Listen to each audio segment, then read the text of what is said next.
And we are live. Good morning. I am Robin Rains and would like to welcome you to the March 17th, 2022 Design Review Committee meeting. Happy St. Patrick's Day, everybody. This is a 9-person committee whose primary function is to give design review for projects located in one of the city's 3 designated design review areas: downtown, the riverfront, and the new hotel overlay zoning districts. This is a mandatory review, voluntary compliance process with one exception, and that's for hotels seeking to skip council review.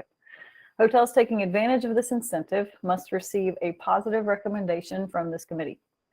All committee members and staff are participating virtually. We appreciate your patience as we work through committee meetings a bit differently.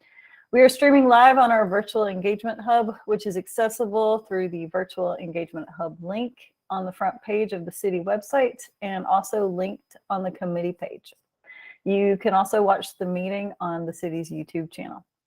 We also have an option for the public to listen live by phone, calling 855-925-2801 and enter code 9410. When we get to the public comment section, you may dial this same number and press *3. For those of you out there with us today, welcome. I will now go through and introduce the committee members who are participating virtually. Please make sure to mute your microphone if you are not speaking. And when you have a question or would like to speak, unmute your microphone. Please remember to mute your microphone again after you are done speaking. Committee members, as I call your name, please say a quick hello. We have some new members today, and there's going to be introductions after the roll call. But for now, Catherine and Kaya. Hello. Hello. Christina Boer. Hi. Hi. Jeremy Goldstein. Hello. Kimberly Hunter.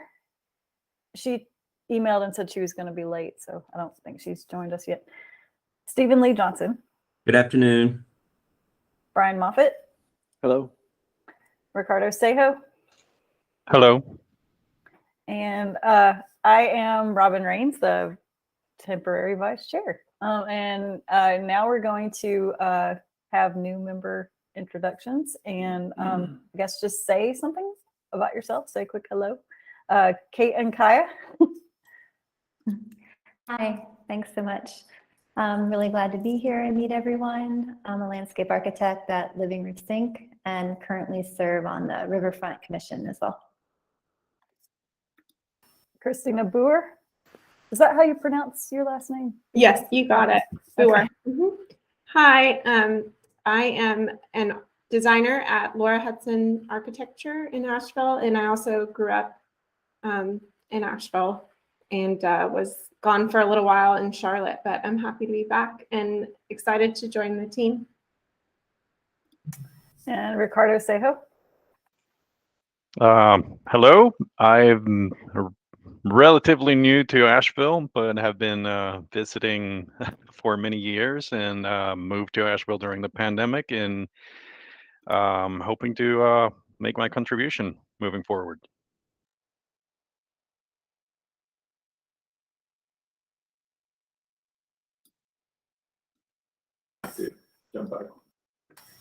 To help our audience follow along, first I'm going to go through administrative and unfinished business on the agenda. So to help our audience follow along, I'll state each section of the agenda aloud and do a vocal roll call for each vote if there's a vote taken. Additionally, I ask that committee members raise their hands to speak, and I will call upon them. We will begin with administrative items and any unfinished business.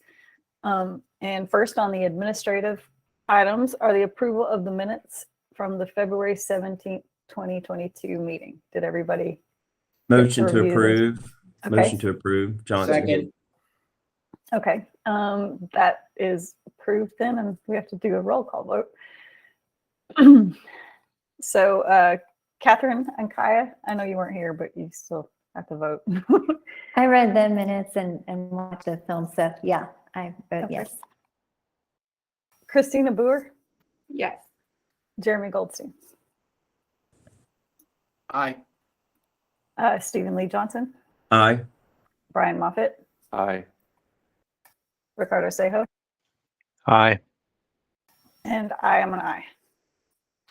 And the next item on our minutes is the election of chair and vice chair. I don't really know how we do this. Will? Stephen Yeah, Lee? just however, I think maybe there should be a nomination and then perhaps a second, or just if folks are interested, we have multiple candidates for a chair, then, you know, each person will vote and choose the person that they're voting for. And then if there's only one person, maybe it's just an up or down vote. Okay. I think we did this at Downtown Commission last meeting, and that was kind of the method followed. So I think that seemed to work okay. Okay.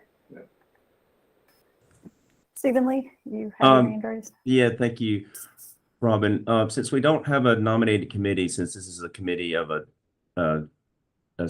basically a smaller committee, I would just like to make a nomination. If I can start with that, I'd like to nominate our current highly qualified vice chair, who has done a great job in leading our meetings over the last few months. And I think it would be great to put her in the full-time chair position for the next period. So, Robin, I'd like to nominate you as chair of the Design Review Committee. Please accept. Thanks, Stephen Lee. Seconded. Anybody else want to run? Anybody at all?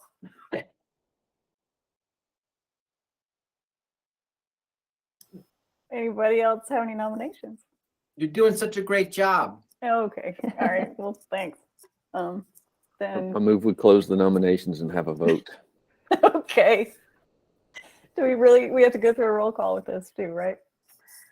Kate, Aye. Catherine, Oh. Aye. Same person. Jeremy, Aye. Kimberly, Stephen Lee, Aye. Brian Moffitt. Aye. I don't know why I said your whole name. Ricardo, Aye. and I'm a nay. No, I'll say aye. It's fine. Christina, Thank you need to let Christina vote. Oh, too. Christina. I'm sorry. Aye. Did I said Kate twice? Is that what I did? You're good. Sorry. I'm doing a great job, see? Okay. Now we need to nominate a vice chair. Any nominations? Is there anybody on Riverfront that's willing to do it, since we have someone from Downtown Commission or someone at large willing to do it? I nominate Jeremy. I'll do it. Wonderful. I move we close the nominations. Okay. And we'll vote now. Kate, Aye. Christina, Aye.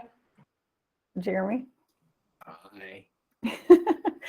Stephen Lee, Aye. Brian, Aye. Ricardo, Aye. and I am an aye. Okay.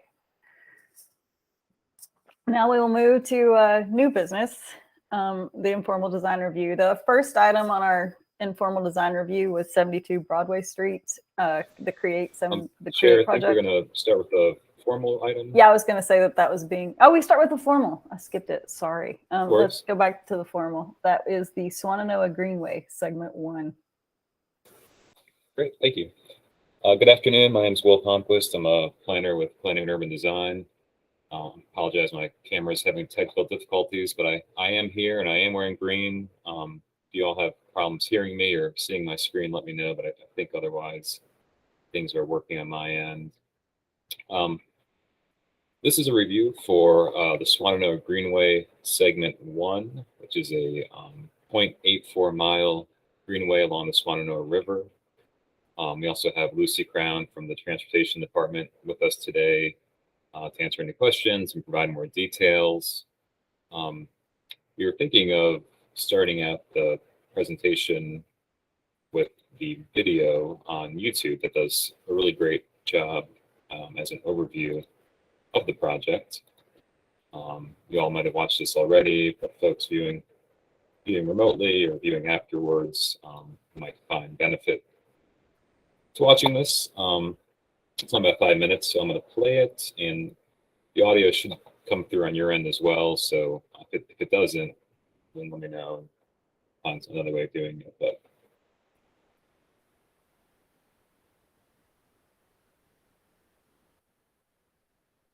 Will, I can't hear it. you cannot hear it. Yeah, I can't hear it either.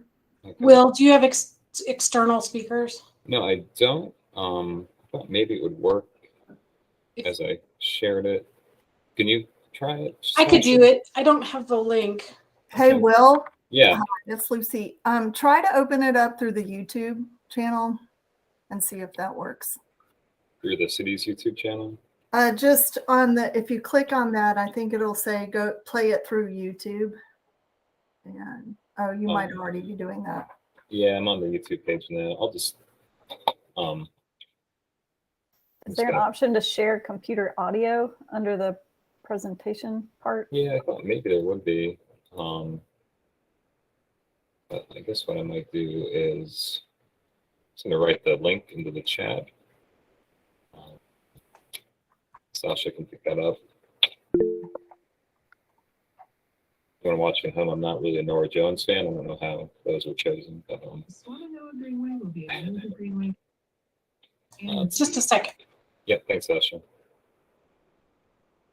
Sorry, I should have tested this earlier. I thought it would work, but we'll just try the external option.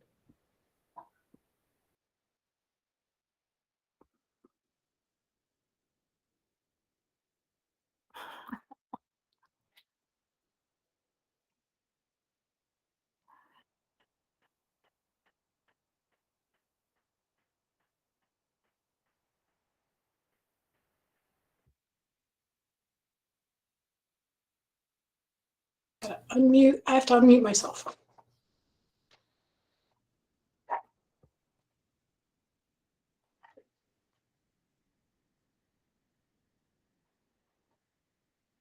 The Swannanoa Greenway will be a major greenway connection for the city and the region. We invite you to spend the next few minutes on a tour from the big idea down to the details of a section of the greenway soon to be built. Here's a quick overview of the entire Swannanoa Greenway and the feasibility study completed in 2020.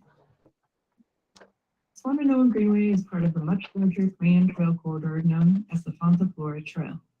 The trail is proposed to connect the Black Mountain Old Fort around Lake James and on to Morganton. The Swannanoa Greenway is the westernmost section that would complete the trail, traveling from near Azalea Park and connecting to the Wilma Dykeman Greenway and Asheville's River Arts District. The Fonta Flora Trail is part of the North Carolina State Trail System and is a priority for many partners and NC state parks. The Swannanoa Greenway feasibility was completed in 2020. The public, city staff, and stakeholders set the vision and goals for the Greenway, ensuring that it is accessible to all, safe, is activated by a diversity of users, and the public and partners are engaged. The feasibility study proposed a connection from Biltmore Avenue in Biltmore Village to Azalea Park in East Asheville. It focuses on a corridor that is part of a greater urban revitalization with increased multifamily housing and density. The Greenway will connect to several commercial hubs and access safer pedestrian bicycle mobility and an opportunity to connect to public transit. The feasibility study identified segment 1 as a priority. This segment is from Glendale Avenue to the existing Greenway at Walmart, as well as a newly fully accessible Greenway up to Bleachery Boulevard, which connects to Swannanoa River Road. The area shown in light green, or segment 1, is 1 mile. The feasibility study determined that the future phases beyond segment 1 will be largely done in conjunction with NC Department of Transportation Swannanoa River Road redesign, slated for 2029 or beyond. NCDOT's Complete Streets policy allows for integration of the Greenway and sidewalks.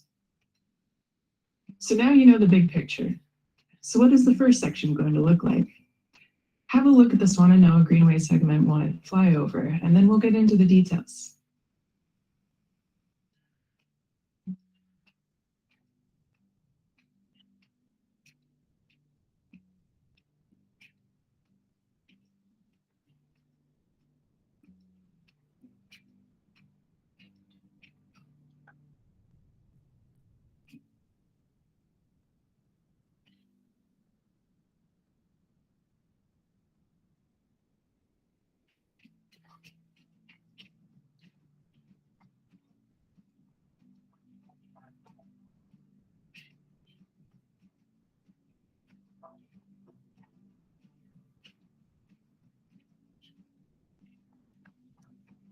Now that you've seen the big picture, let's look at the details of Swannanoa Greenway Segment 1 design.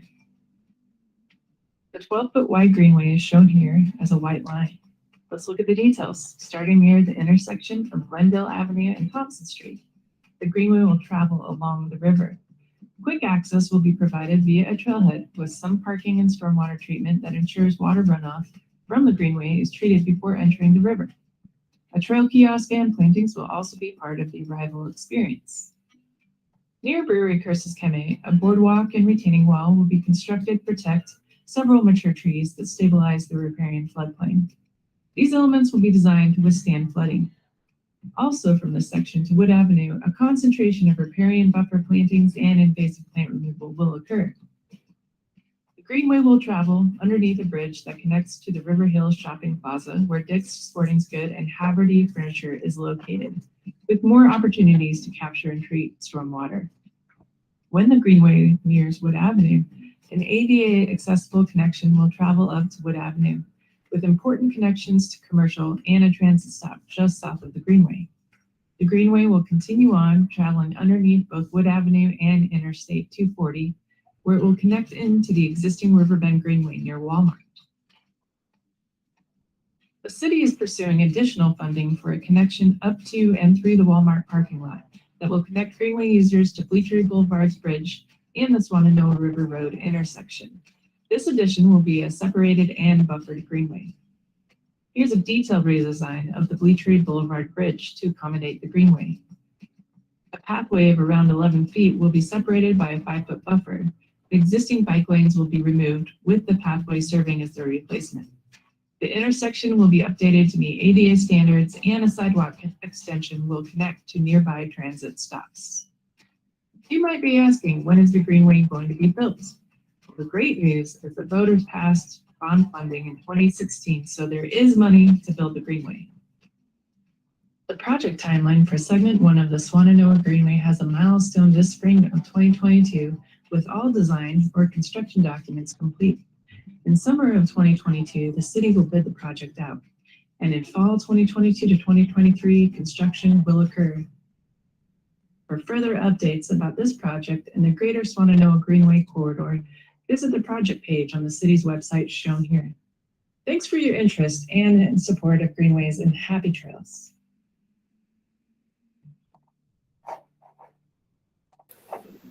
All right, thank you, Sasha, for playing that. That's a good overview for folks. I'm gonna go ahead and share some plans of the Greenway. I'll give a brief presentation on staff report and then staff's recommendations for the project. So this is the entire 0.84 mile segment that was shown in the video that's under review today. As the video mentioned, it starts at Glendale Avenue. This is the new parking area and trailhead with the kiosk. It travels along the river. This is the Wood Avenue connection and spur located here. Travels under Wood Avenue, the I-240 bridges, and then it meets with the connecting, the existing greenway, shown as the white outline here, just north of Walmart's parking lot. And the new segment is built kind of parallel to the existing one, but it goes up to Bleachery Boulevard, and connects across the bridge. So this is the first segment, a little more detail from Glendale Avenue. The 10 to 12 foot wide greenway constructed with asphalt. This is the new parking area proposed. Zoom in on that, plans in more detail. You can see the staff report noted 10 spaces, but I believe these are 2 spaces as well. So there's actually 12 spaces, gravel parking lot with a concrete sidewalk that connects to the kiosk and then to the greenway itself. As far as the kiosk goes, it's basically constructed of 6x6 posts with a shingled roof. They'll have a 46-inch by 92.5-inch wide display area for maps and other information, and then a little sign band with the name of the greenway and the address will be below it. Back on this segment, you can see this section of Boardwalk,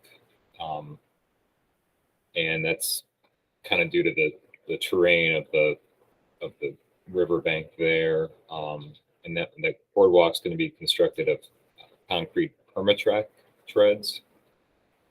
And while I'm talking about materials, I'll mention too that other elements of the greenway design include, as noted in the staff report, the erosion control blankets, bamboo shield barriers, steel detectable warning plates for pedestrians, retaining walls of boulder and segmental block. There will be bike racks and bollards installed in places, and those will be steel coated with a zinc-rich epoxy and finished with a polyester powder coating.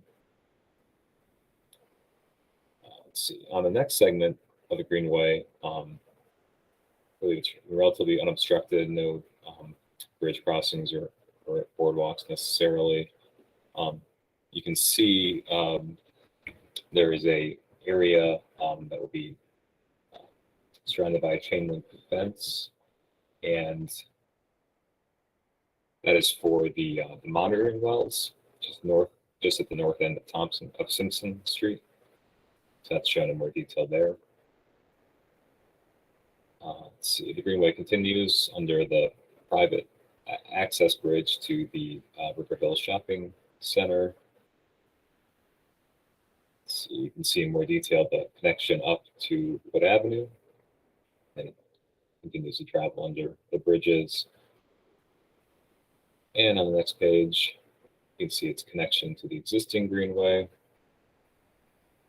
the new spur proposed, and how that new spur connects up to Blue Tree Boulevard.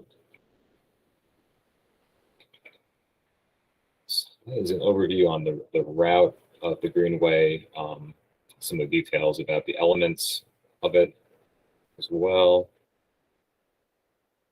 Then as far as staff's review of the guidelines and the Riverway Master Plan, I'll give a brief summary of that. So this greenway is located in the Swannanoa River West and Swannanoa River East design sectors, as referenced in the River District Design Review Guidelines. The guidelines are a little more focused on building projects, but there are elements of new projects or designs that are relevant to this greenway, even though it doesn't have greenway guidelines necessarily, but it does talk about items such as signage, sidewalks, parking, and kiosks. And overall, staff found that the proposed greenway and the elements discussed in detail are supported by those River District Design Guidelines regarding those elements. There's also the Wilmot-Dykeman Riverway Master Plan, which was adopted in 2004, and that provides the vision for a new riverway along the French Broad and Swannanoa rivers. And the riverway is described in the plan as a continuous road and trail system combined with a series of concentrated nodes of development that will dramatically improve the quality of life in Asheville. And the main recommendation out of that plan is the trail recommendations, and there are a few different typologies of trail described in the plan that would run along parallel to this riverway kind of roadway system. And one of them is a major multi-use trail, and that's described that these trails are usually associated with developed high-use areas where a lot of traffic is anticipated, which should be 10 to 12 feet. Paving surfaces can be stone, concrete, or asphalt. So this proposed greenway, Swannanoa River Greenway, is pretty much as described in that plan. There's also other recommendations in that plan regarding landscape patterns and and water edge plantings to restore natural habitat and remove invasive plant species, which this project will do. Also talks about stormwater management, and as noted in the video and described, managing the stormwater off the greenway is another important component of this project. And the plan also talks about paving and site materials and plant materials. So those are all supported by this plan as well. As far as other bodies reviewing the project, the Asheville Area Riverfront Redevelopment Commission reviewed the project and provided some comments and discussion back on February 10th. And there are a number of things discussed overall. One was regarding the segment east of this one, which would be located along Swannanoa River Road. And that's going to be a few years out from now, and it will be designed in conjunction with NCDOT's rebuilding of that road, since it is an NCDOT road. And there was a lot of discussion about, the road is really close to the river, and as erosion continues, the road and potential greenway will be imperiled. So the idea is that a new road would be constructed at some point, and then the greenway would have the opportunity to be built next to it. And then a lot of overall discussion about how to either reduce the water volume that goes into the tributaries of the Swannanoa River to help with erosion, and also improving the quality of that stormwater that eventually enters the river. And that's obviously more of a system-wide approach than just this greenway would address, but obviously has big implications long-term for the health and quality of the river. And then there was discussion about how property owners and nearby residents have responded to this proposed greenway. And Lucy mentioned that there was a lot of support for the project as they went out and did their public engagement over the last few years. And then finally, discussion about how, if as properties redevelop along this further sections of the greenway, such as Swannanoa River Road, how would that potentially jeopardize the proposed alignment of the greenway? And that's something that can be addressed to some degree with projects that have conditional zonings attached to them, where there are specific conditions for their approval. And if they're in that section of Swannanoa River Road, there would definitely be conditions about easements for the greenway, or even some projects have already built trail segments and greenway segments into their projects. So, definitely is something that planning and the city overall is aware of, to try to incorporate the greenway with any new building projects in that area. So overall, staff supports the proposed greenway project and recommends approval as the project is in alignment with requirements and guidelines. And I'd be happy to answer any questions. We also have Lucy Crown, who is the project champion from the Transportation Department, here to address any other questions too. So I'll open the floor to the DRC, unless Lucy wants to give a brief overview or comment on anything I've said, or correct me as needed. Hi, everybody. No, I don't have anything additional to add, but I'm happy to answer any questions.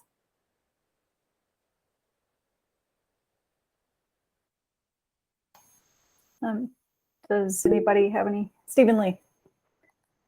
I'd like to make a motion that we support this greenway effort and the designs that were submitted.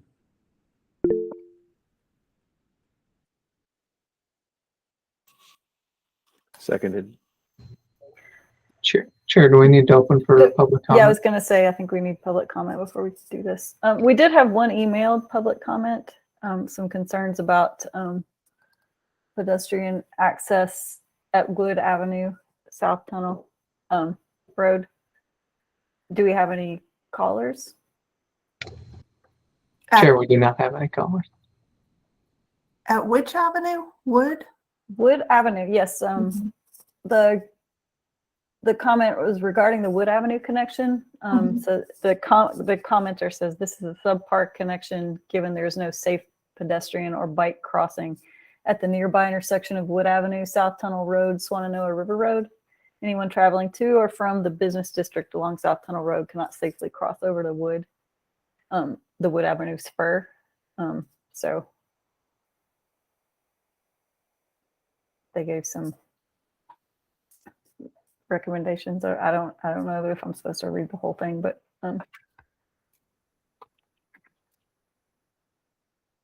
so if we have no other, Kate? Yeah, I just want to make one comment that I live down in this area, and this area is more commercial and suburban, and just could really use and really benefit from like the creative materials and signage that we see in other areas along our greenways. And so just to point that out when we're thinking about materials, signage, plantings, that it's a real opportunity to pull what we all love about Asheville and extend it into this part of our community as well.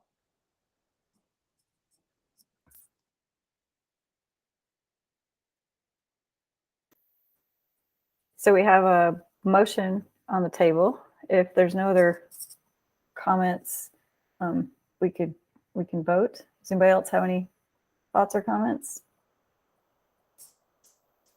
Okay, then I'm gonna run through and we can vote. Kate? Aye. Christina? Hi. Jeremy? Aye. Stephen Lee? Aye. Brian? Aye. Ricardo? Hi. And me? Aye. So we will support this greenway as shown, and we will move on to the informal part of the design review. And 72 Broadway has been tabled for today. So the second item on the informal design review is 31 Artful Way. Great. So at this time, yes, Stephen Lee? I'm going to need to recuse myself from this review, but I'm going to be here to watch. Okay. Thank you. Are there any other members of the committee that would Yeah. need to? Jeremy? I have to recuse myself because it's my project. Okay. I also have to recuse myself. Okay. We are welcome to listen along, and as participants listening, that is fine. And this is an informal review.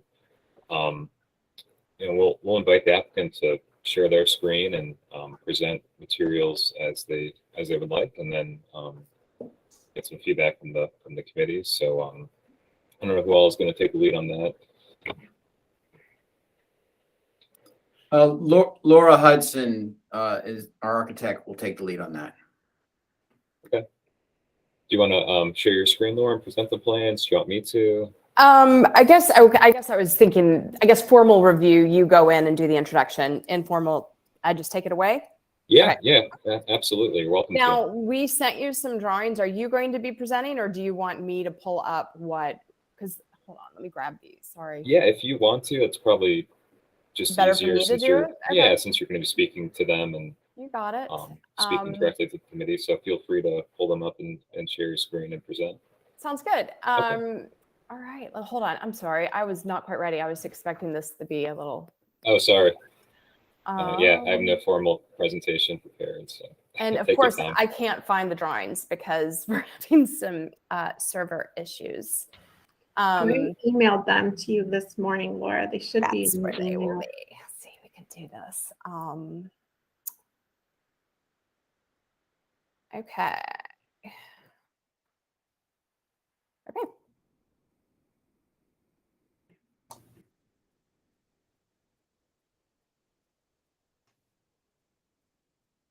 While Laura's pulling that up, maybe this is stating the obvious, but Jeremy and Christina might participate as designers or as owner designer part of the team, right? So, but we've just made clear what their roles are so that we're all on the same page. Yes. Okay. Sorry about that. I'm now opening it up. So hi, everybody. My name is Laura Hudson. I am an architect here in town. And I'm working with Jeremy Goldstein on a new project in the River Arts District. We are constructing a 61-unit apartment building with hotel component over a parking structure. So it's mixed use. And it is at the end of Artful Way, up the road from the project we just completed, which is called Radview. Hold on, I'm almost there to getting this guy open for you.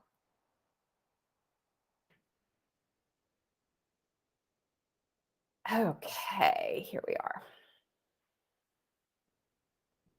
I'd also like to say that we have the rest of the team on this call, which includes Suzanne Godsey with Siteworks Studios. And I believe we have someone from our civil engineering, Brooks Engineering is here. So we kind of wanted to present the entire project as a site development and architectural project and how this kind of has all evolved. It's typical for Asheville. It's a small, complicated site with a lot of topography.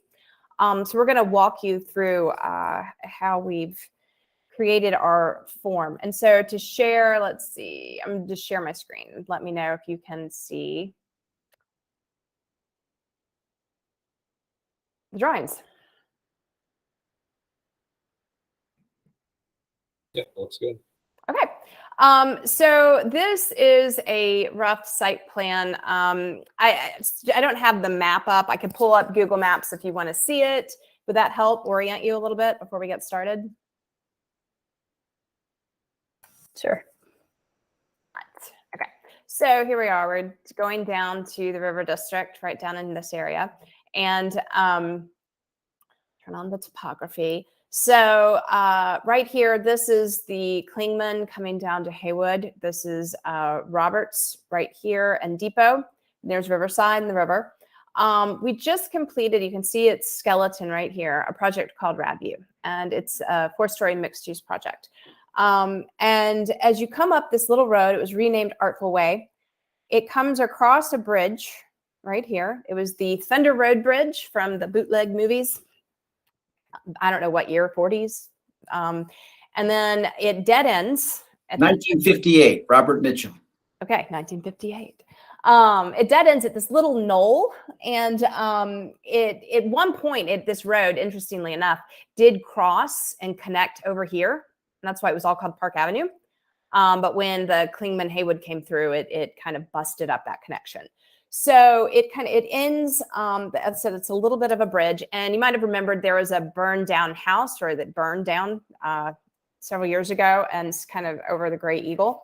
So the house has been demolished. And so we're looking at a piece of property that's about like this. And so I guess just that, and here's Klingman Avenue extension. Does that make sense? Everyone know where we are? And this is the big rad lofts project that has been in the works for a decade. Okay, so going back to our site, this little bridge is a little bit problematic. It's kind of been worn down over the years, and it is no longer capable of carrying any traffic over 2 tons. Or is it 2 tons, Jeremy, or is it, well, whatever, it's a low limit. 10 tons. And 10 tons, which is actually very low for a bridge. You don't want, we wouldn't be able to get our fire access, large trucks, construction would not be able to use that bridge. Even though Artful Way is the front, this is the frontage, and it's the only frontage for this project, this piece of Artful Way that ends right here. We had to get creative to try to, and also there's a really large change in elevation from up high down here. There's a steep hill and then it kind of levels off. So, Laura, yes. let me just point out that is a city-owned and maintained road and a city-owned and maintained, supposedly maintained bridge. Yeah, right. And the reality is we had to come up with access from down below because you couldn't build anything because of what Laura said, fire access won't go on that bridge until the city fixes it. So. And as you can imagine, this until now, there was only one house up at the end of this road. So this bridge was not high on any lists to be fixed. So we've come up with a solution. We have a 24-foot easement from this. This is a different property owner on Klingman Avenue extension. And originally we had a 12-foot easement for utilities, but now we have, and a small driveway, but now we have a 24-foot easement, which means that we can have ingress and egress from below. So we've worked it out with the fire department. They can get their ladder truck in. There's enough space for them to maneuver and have access to perimeter of the building from down below. So that means that while the front of our project, and you'll see in elevations, technically is at Artful Way, all the vehicular access for even visitors to the site will come from driveway down below. As you can see, here's our property line, and it's pinched in every direction. And as you start to look at like the typology of residential units overlaid onto a parking structure grid, I will note that this is also unique in that we had to build we were limited to 4 stories, but they had to start up high at Klingman, at Artful Way. But there was a, 27-foot difference in elevation from Artful Way down below. So we're building a 2-story concrete parking structure for the parking. I think it's 42 parking spaces. And what it provides the parking for the site, but it also lifts the building up so that we can then interface here at Artful Way and start to kind of meet the zoning requirements required at the front facade. Here, property line, it's pinched. We are trying to get the grid, of 18 feet for parking space, 24 drive aisle, and then overlay the residential unit layouts on top. And we're down here, we have to provide a certain amount of access for the fire department. And as well as dumpster access down here in the corner. And when all that's said and done, we're really left with one form. I mean, it's really hard to build much besides it, it starts to dictate the form of the building, which, as you'll see, is an L shape. You come in below for parking, and then you wind up a ramp to the second level. All right, so moving on now to, here's a little bit of an illustrated kind of idea. We're just showing this property does not belong to us. We don't know if they're going to turn it into parking or just keep it as gravel. It was just shown as part of, and we might even remove that. So our project comes in here, and we then create a plaza at the upper level at Artful Way. I'm going to let Suzanne kind of take over on some of the site issues as we progress. But as you know, the zoning allows you to go straight up for 4 stories if you do provide plaza frontage. And it also creates a little more of a welcoming area, especially because this won't have a lot of vehicular traffic. We think this could be something really, really nice up here. We'll start with some 3D views. So like I said, the form of the building, it's L-shaped. That allows us to have the parking and then a double loaded corridor for residential units. And then you can see these stair towers that come up. So the building is, it's 75 feet, or 70 feet. We're really limited to 4 stories of type 5A construction over type 1 podium. And so these stairs then allow fire access, one exiting to the public way down below and one exiting up at Artful Way. So we're looking at the project as, let's talk about design a little bit.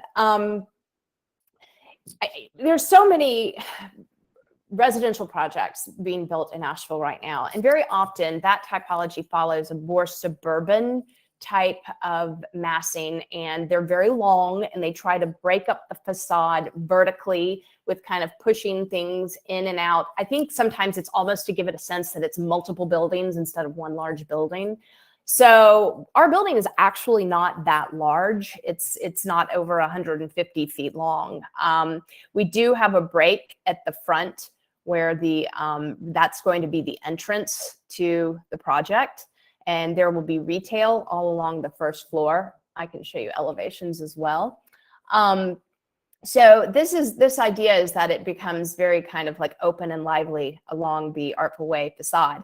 And then we've layered the 4 layers, and rather than break it up vertically, we're looking at breaking it up horizontally by using a metal panel, which we think is a appropriate material for this district. It's urban and it's a little bit industrial. We didn't want to use residential project products like siding or a low density fiber cement.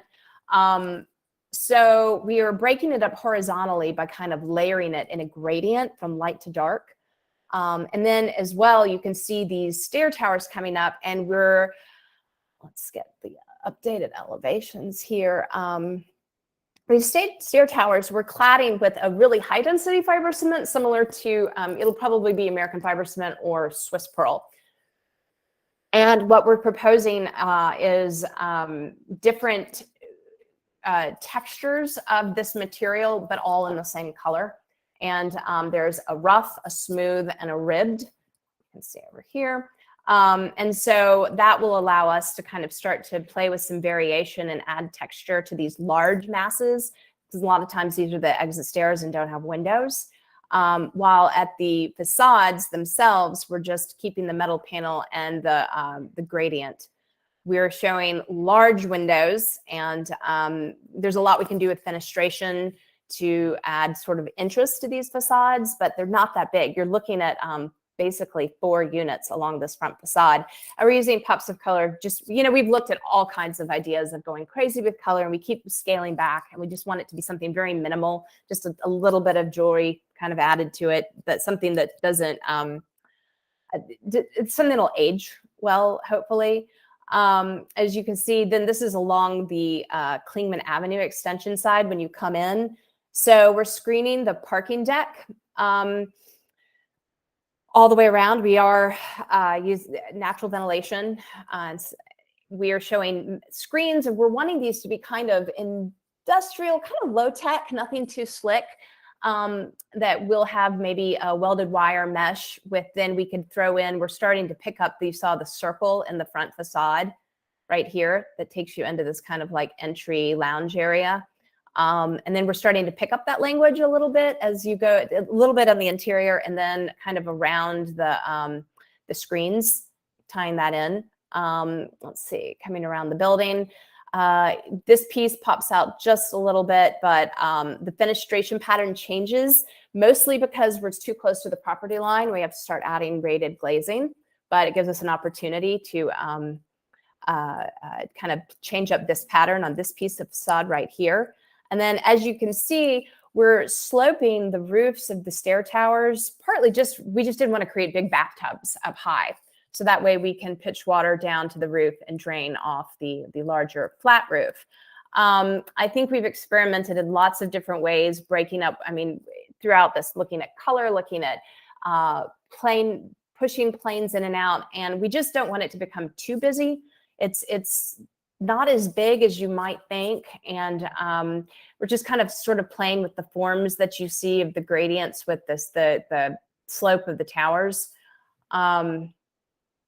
So that's kind of our approach so far. We will hopefully have some green screens on part of this. You can see this is the ramp that takes you from level 1 to level 2, and that will have a green roof element right there.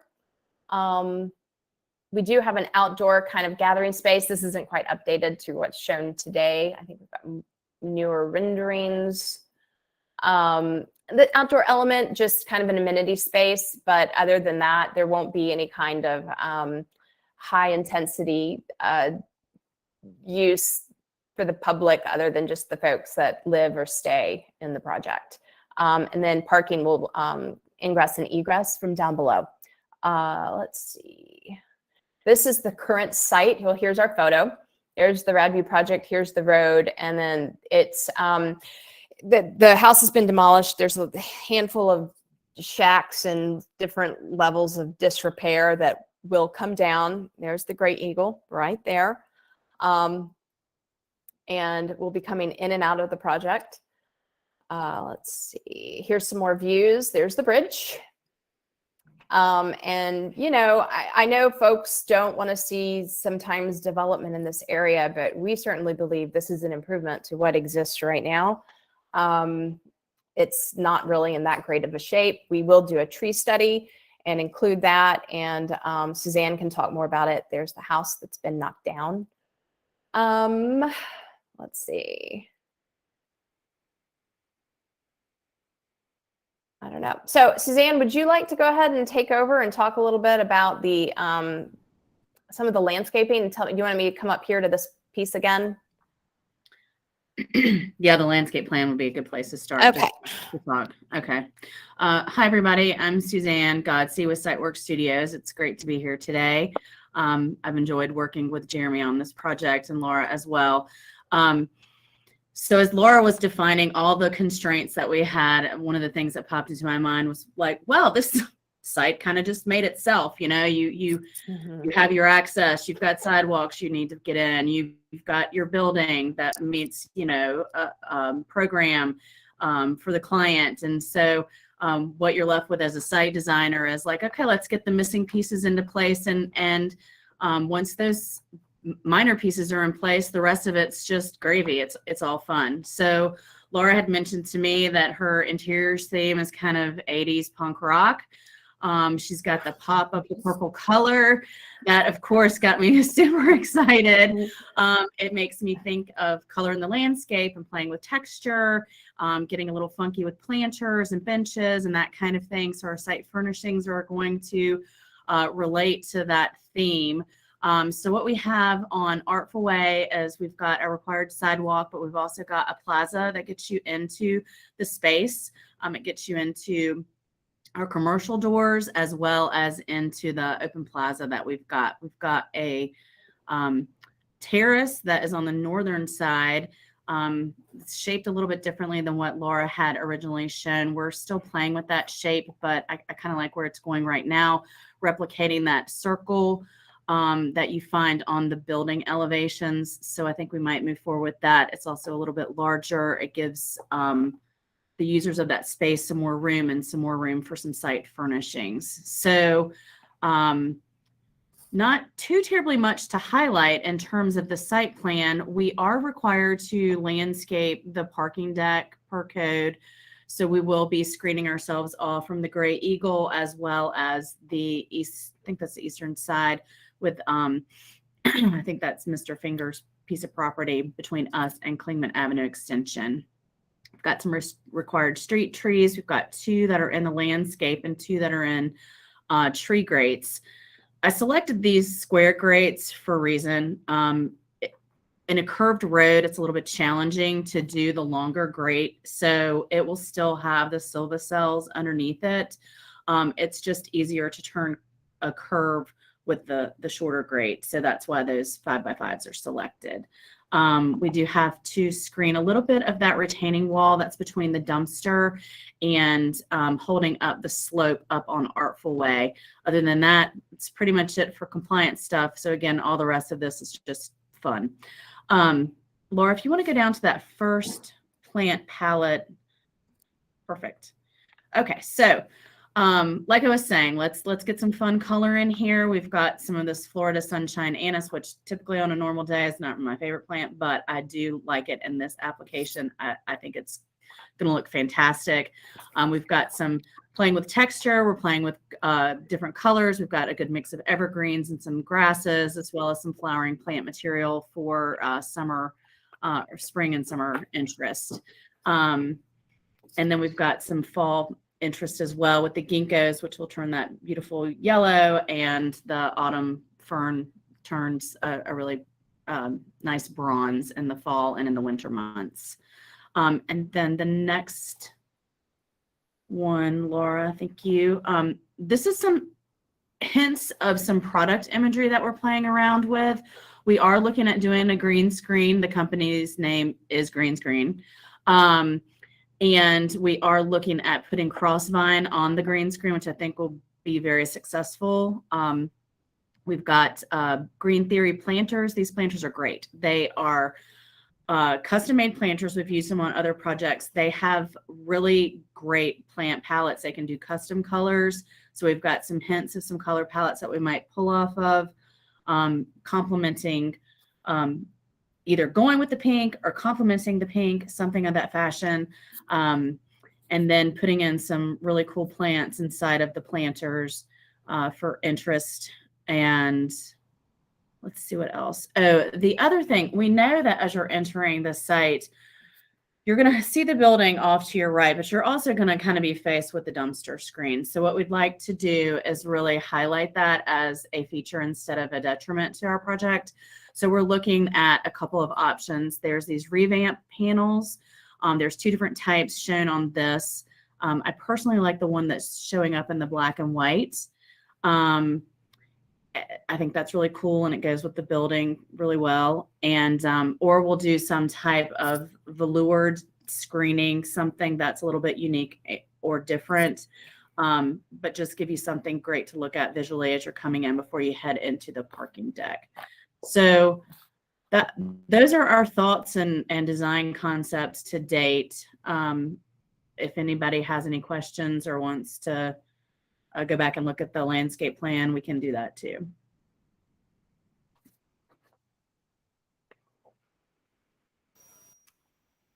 Does anybody have any questions for the design team? Always go first. Somebody else go first. Ricardo.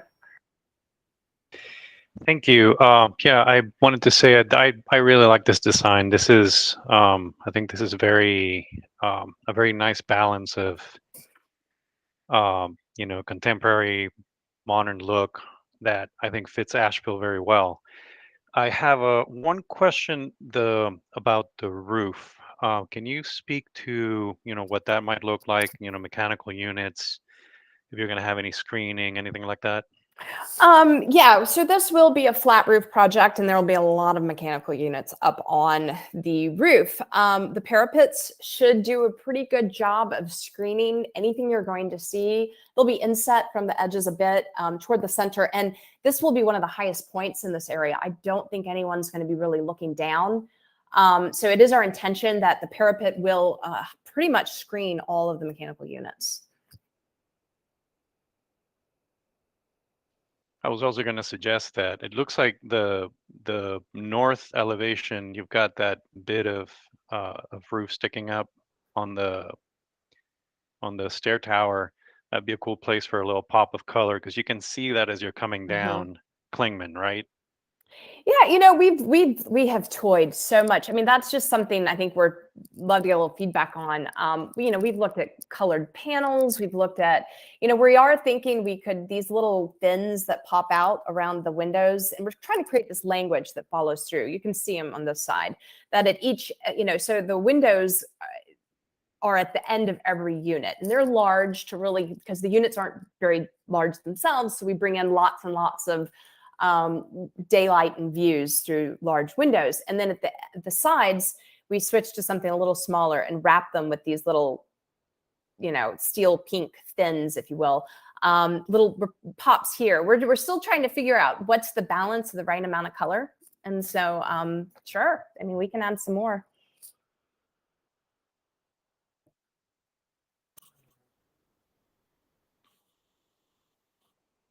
Okay, I'm ready.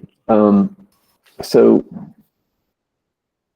I'm not going to talk about all the things I love, if that's okay, because there's too many. Talk to me a little bit about why you're doing a gradient and you're not playing with it more like blocks. Like you're doing a lot of subtle things. Let me back up. So on your stair towers, I like the subtle gradations within the gestalt of the thing itself, and then you're really playing a lot with the window patterns are kind of making it. One, it's got this great L shape with the top on it, and then it's got some you know, fun things going on inside. One of the things I noticed when I was looking at your elevations is that there's a lot of subtle differences in the stories in the window fenestration patterns, the spacing and the mullions themselves, but they almost get lost in the gradient. And I'm wondering if instead of doing a horizontal gradient, have you looked at, I'm sure you have, of doing like more of a block of color, like if you've got like the dark gray is one big piece, and then you've got the lighter grays or other big piece, a little bit more similar to what you did on the first building. Forgive me, I forget the name. Red view, right? Yes, thank you. I don't know if you've looked at that or thought about it, and I'm really nitpicking here, Laura, because this is a lot of fun to look at. Well, I mean, I appreciate that. So yeah, you know, it's funny. We have, as we break up this facade, we've looked at, like you said, using the blocks of color, but then we're wondering, does it get too busy? And while I feel like so many people try to highlight the verticality in so many of our residential projects, no one ever really plays with the layers, you know, the horizontal layers. And so I hope this doesn't sound cheesy, but it's kind of that Blue Ridge gradient, you know, that you kind of see. That's kind of what we were playing with. Whether it's successful or not, I mean, I guess we can debate that, but that was I guess the take on this. We were afraid, I don't know, if we block color too much, will it just start to, you know, with so many windows? If anything, you know, you can see we flipped just as the subtle variant right here. You know, there's the zigzag of the little window moves, but we've left the windows lined up. I love all that stuff. Yeah. Okay. I mean, at that point, I mean, is everything we do, we play a lot and we add stuff, and then we always end up taking it off. So can you go to the the one that I've got is D 3.0. Yeah, thank you. Yeah, sure. So when I'm looking at this, you've done such a really nice job of establishing a hierarchy of masses. So I've got the stair tower. I've got this really nice transparent bottom piece. You're doing this, you know, L-shaped negative space all over the building, and you've got that block like in the main one right there. You've got that big block coming at me, and then you've got a negative space in between, and then another block on the side. Yeah, and when we were doing our internal crit of this, since we received it ahead of time, and looking at it, we just kept thinking, man, she's doing some really fun things with the fenestration, but they almost get lost in the gradient because the gradient is such a strong design piece. So that's what I'm just asking if you've looked at it. I'm not saying if you've looked at it and you think this is a more successful read, I don't necessarily disagree. Then I would just say, okay, are you expressing it as elegantly as you are, like the transition between the floors? Are you expressing it as elegantly as you are? I just feel like the stair towers are so much more, they feel farther along than the detailing between the floor elevations right now. And I don't know if I'm just really nitpicking. Also, we were just curious why certain windows got the little outlines in that main image. You can see, yeah, those guys. It says I'm special, but I don't know what's special about them. They were just because they're so small. Everything else, they're just these little outliers, and it gives an opportunity to kind of highlight them with to bring a little color in. I mean, I hear what you're saying. I mean, yeah, they're not. I want them to be more special. More special, okay. So if you're going to do pops of color, that's a fun place to do it. That was the idea. These little fins, they don't read, but that's how they. I think if you go to Laura, were those going to be white or are those going to be pink? Right here, they're supposed to be pink little fins that bring in that pop of color. Yep. Then that's where I was going, is that I think they need to be more special. Yeah, exactly. Right, and that's the idea. And they only happen at the ends of the buildings. Yeah. The 3Ds are older, but you can see here they pop out. And programmatically, Laura, where are those windows? It depends. Sometimes they're in bathrooms, you know, and we're adding a little bit, you know, the fin is angled, just creates a little bit of kind of privacy kind of right there. Just as an aside, do you have a view of like coming down Klingman, looking at this thing, like what we're going to see from Klingman? I know I you don't own the might. property between this thing and Clingman, but it would be nice to know, like, We'll bring one back to you next Thank time. I you. mean, maybe not this fully rendered, but we'll give you an idea of the views yeah, from I, that. I think it'll be good, and I'm putting on the slightly more of a regulatory hat. It'll be good to storyboard this thing, what it looks like, you know, the elevation of what it looks like next to the Gray Eagle, what it Mhm. looks like from Clingman, you know, all the things. Sure, sure. Okay. So, but going back to the metal panel, another thing we looked at RadView, we kept the color the same, but we changed Yep. the ribbing pattern just between layers to create just a slight subtle textural. This one we were looking at using color, but keeping the pattern the same. We've also been looking at like, if you look at like Lorca and O'Hurley in LA, or if you look at Marlon Blackwell, people that use a lot of metal panel. And sometimes they'll even play with different panel sizes and widths, even within the same facade. But again, we're just wondering if that starts to become too busy, too much. I think it gets to be too busy, because then it starts to take away from the subtle variation. So we played with, I don't know that we got it through, but I know the kind of fiber cement stuff you're talking, like Equitone or one of those guys. Yeah, Equitone. Yeah, it's supposed to you know, where you've got the really subtle variations, and I really would keep that as your special piece. Okay. When you're doing your elegant subtle variations. And then I just still think that there's something going on. Like I need to see more of a line or less of a line between the gradients. I don't know how to describe what I'm seeing. It's Do you just like think this would work if the metal panel were all one color?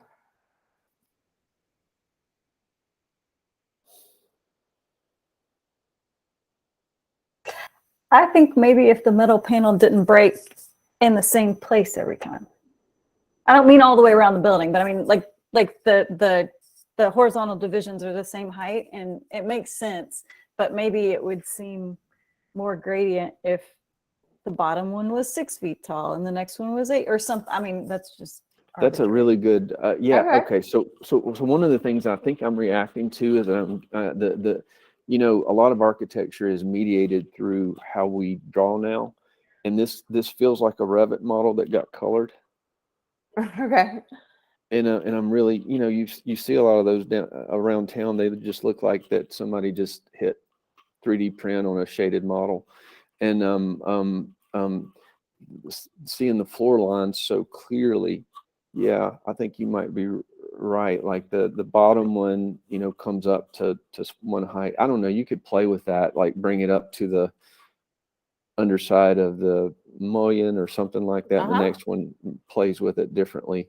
It goes up to the underside of the pop out. I don't know. right, because the darker ones read heavier anyway. So I don't know. Maybe there's some fun to be had there, but And, I and think it looks would all great. the blocks have to be the same? The blocks. Like, would you have to? So like in the image you've got up, like I'm reading a block on the left and a block on the right. I see what you're saying. I mean, honestly, this one on the right's kind of divorced from anything else that's happening. I mean, it could be its own volume. The rest of it does kind of They tie together. Yeah. It does. I mean, we could definitely look at that. I mean, I do also think about constructability and how we're already using, you know, I mean, I know I'm already going to be cursed for the stair towers, just the, you know, the patterns we're creating there. And so I'm trying to, you know, if I were to play with kind of so the gradients weren't so regular and we moved them around a little bit, which I kind of like that idea, but would I still strike a line around the building, or would that, you know, I mean, for constructability, but we could definitely play with where those lines are. I think if I heard Robin correctly, she's saying, you know, the one on the bottom, maybe it just comes up midway into the mullion pattern, and then the next one goes slightly taller or something, you know, in the lighter colors, the wider, or vice versa. Ricardo, I'm sorry, and Kate, I need to quit talking. So I had some thoughts that kind of touch on everything that you guys have been talking about. Another question I had was, I don't know about a question, and maybe you guys are too early in design to really be to really have an answer for this, but uh, the I'm assuming this is all concealed fastener. No, It's not. no, but you'll never see it unless you stand up next to it.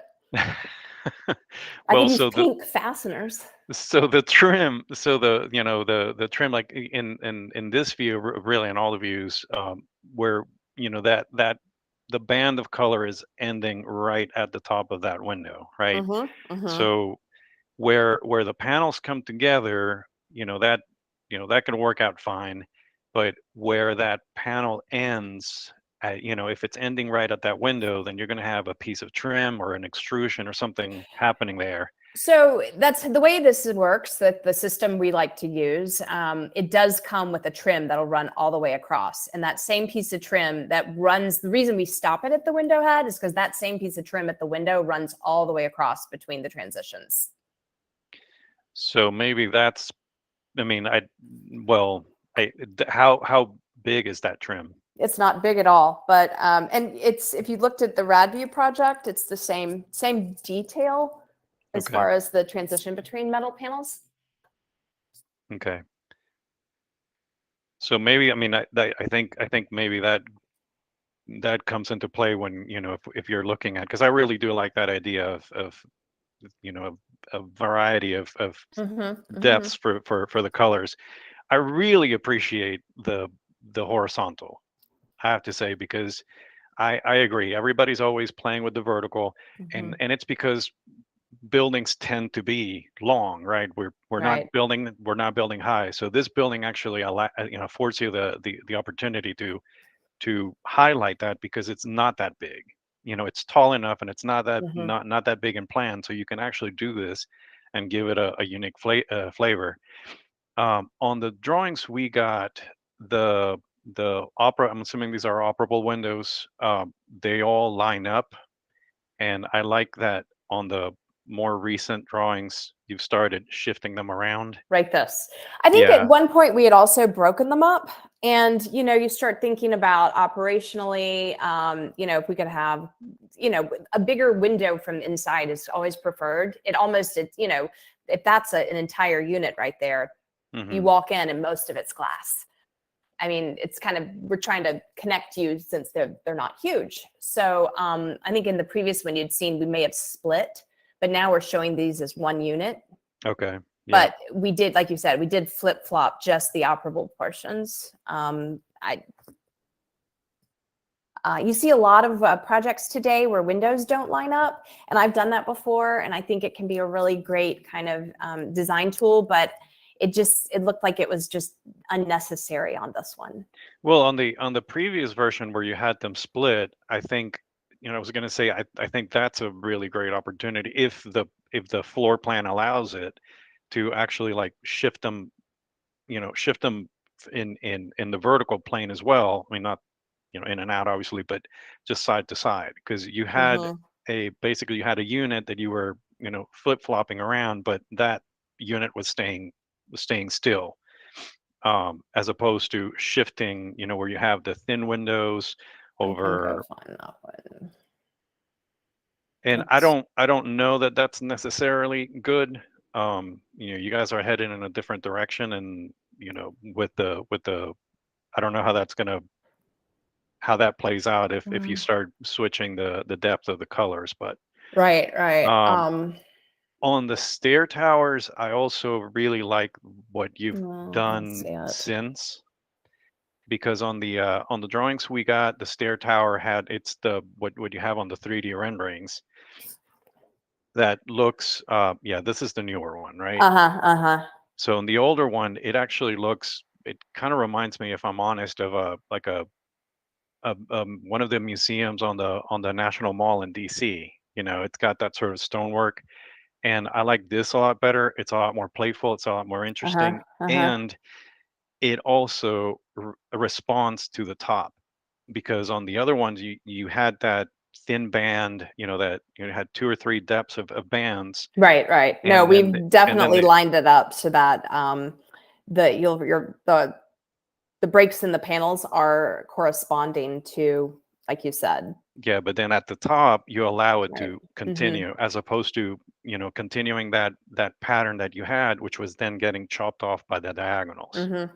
And then, here you're stopping that horizontal at the roof line and then staying vertical above, which actually looks a lot better and looks like it's actually responding to the fact that the stair tower is about to end. And I think it makes the diagonals even more interesting, because with the other one, I was like, if you're gonna do that, I think I would just keep it as a square and let that band go around and terminate the tower. But this works, I think, a lot better. Okay. You can tell we've actually spent the time to line all that up now. Oh yeah. Yeah. It looks good. Okay. All right, Kate.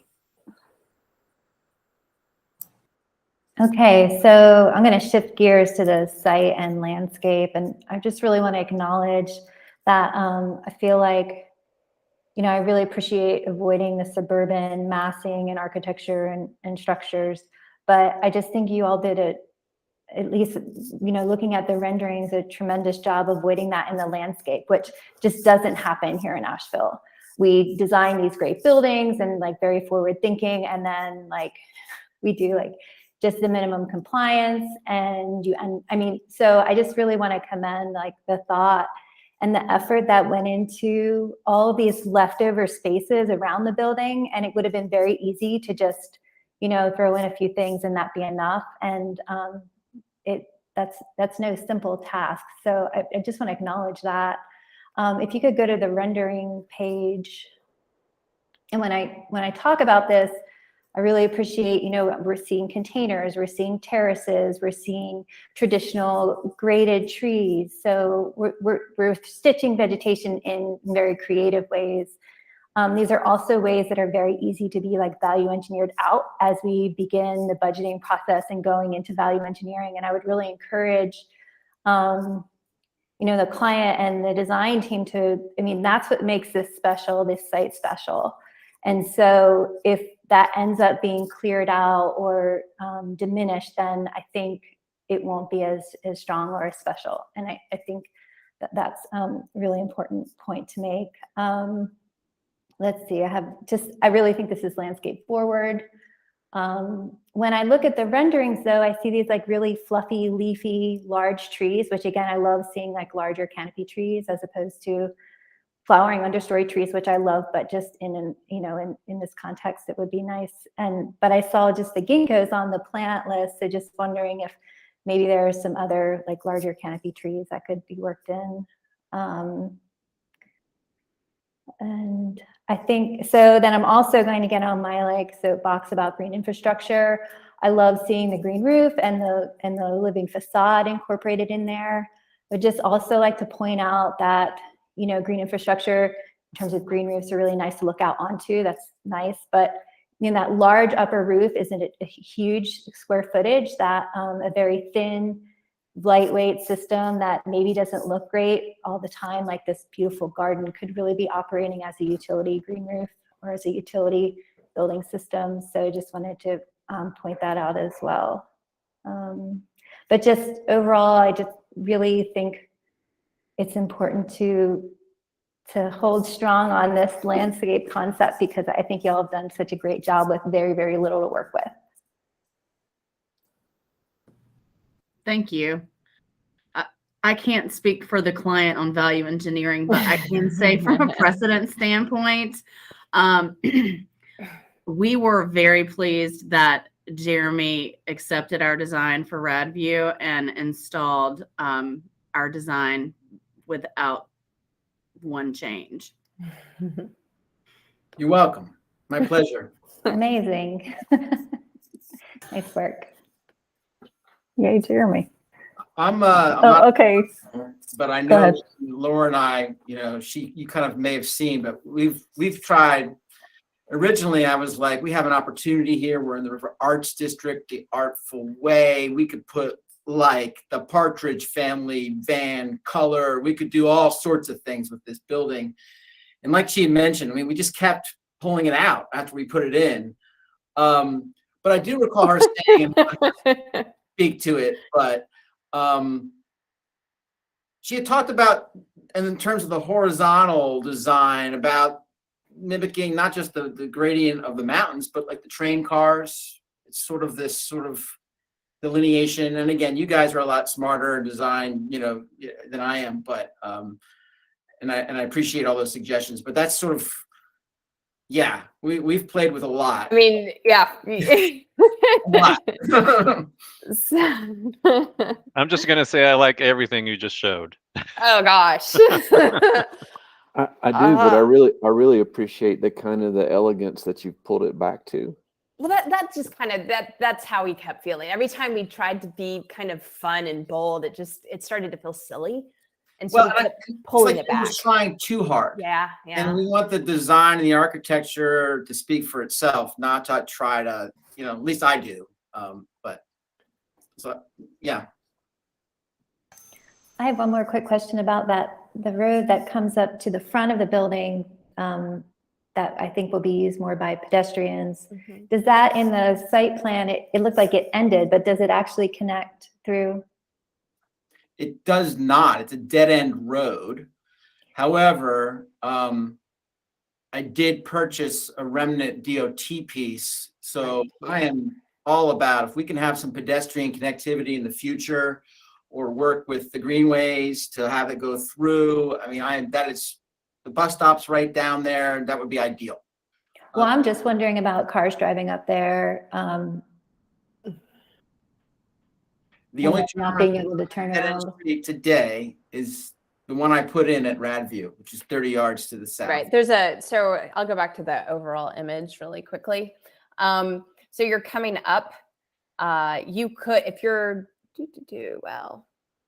coming up this way, up Artful Way, you could, right before crossing the bridge, you could turn around right here. There's a turnaround back up. But other than that, and I don't know, Jeremy, will we end up with a sign that says, dead end? I'm assuming we will. Yeah. I mean, that's all going to be part of which is, one reason why we're taking advantage of that grade change and tucking the parking underneath and having the vehicular access. But right now before I built the first project, there was no turnaround up there. None. So, but it would be wonderful to see a connection up to, so you could literally come all the way up this way and around and in. Yeah. So that's the hope. Well, this looks great, guys. And if anybody else has any comment, let's try to wrap it up so that we can move on to our next agenda item.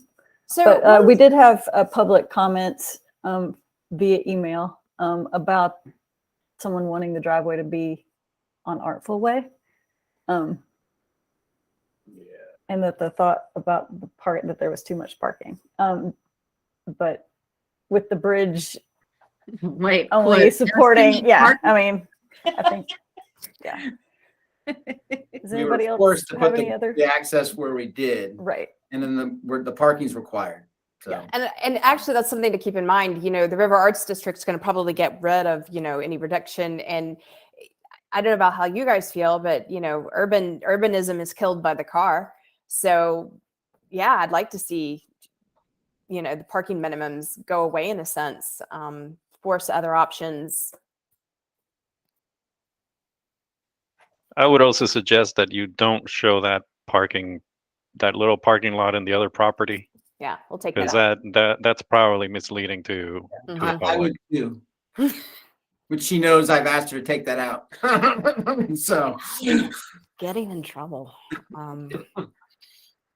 So I guess my next question is, when we come back and then have a formal presentation, is there an opportunity to even send something ahead of time and get some feedback if we're going to play around with some of the metal panels? How do you guys normally do that? I mean, just so that we're not coming back over and over, but. We have people come back several times if you want to. I don't know how to do. Okay. You can send it through staff. I would think that talk to Will and Sasha about that. We've had other materials come to us in between. And as long as we, you know, anything that we communicate with and to you is public, you know, Sure.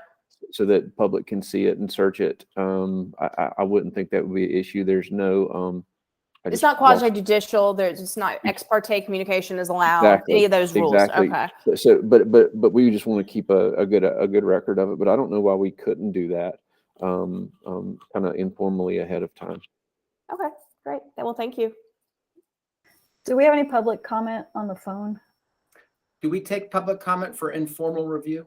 I don't know. I don't. Okay, never mind then. I don't think we do. Okay. Then if nobody else has any comments, thank you guys. Thanks for your Thank you feedback. guys. And, you know, We'll see you soon. I was just a little worried because everybody, I don't want the whole committee to recuse themselves. We need enough people left to give us feedback. So, all right. Thanks. Bye. Bye. All right, the next item we have for informal review is 21 Governor's View Road, Redwood Commons. Great. I believe Aaron Bowman's on the line with us. Welcome, Aaron. Yes, that's correct. Can everybody hear me okay? Yes. Okay, good. Well, as Will said, my name is Aaron Bowman. I'm an architect working with Buckeye Community Hope Foundation.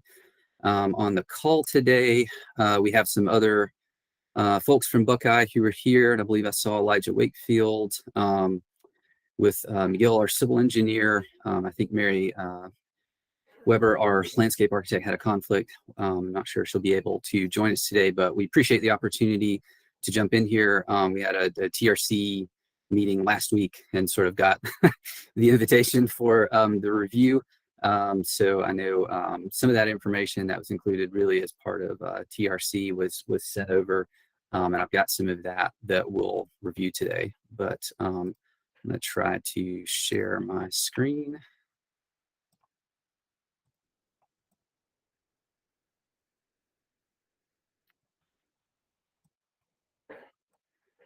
Okay, let's see. All right, is everyone seeing my screen now? Yes. Okay, so I guess I can start with a simple orientation of kind of where we are. So this is the property that we're seeing here. So if I zoom out a little bit, you can see Swannanoa River Road. There's the Walmart and 240. So obviously the Greenway that we saw in the first presentation, you can see sort of looping around here. This was one of the intersections that was mentioned with the Aldi. So we're this property here. It's sort of a kind of a rhombus triangular sort of shape that's currently vacant. And the project that we are here to talk about, and I'll start with this kind of site diagram here, is a 70-unit affordable housing, and it's going to be a senior living facility. So I guess just a little bit of note about sort of where we are, how we got here today. So as I mentioned, we had a TRC meeting last week. So we are pursuing a conditional zoning for this site because we're proposing 70 units.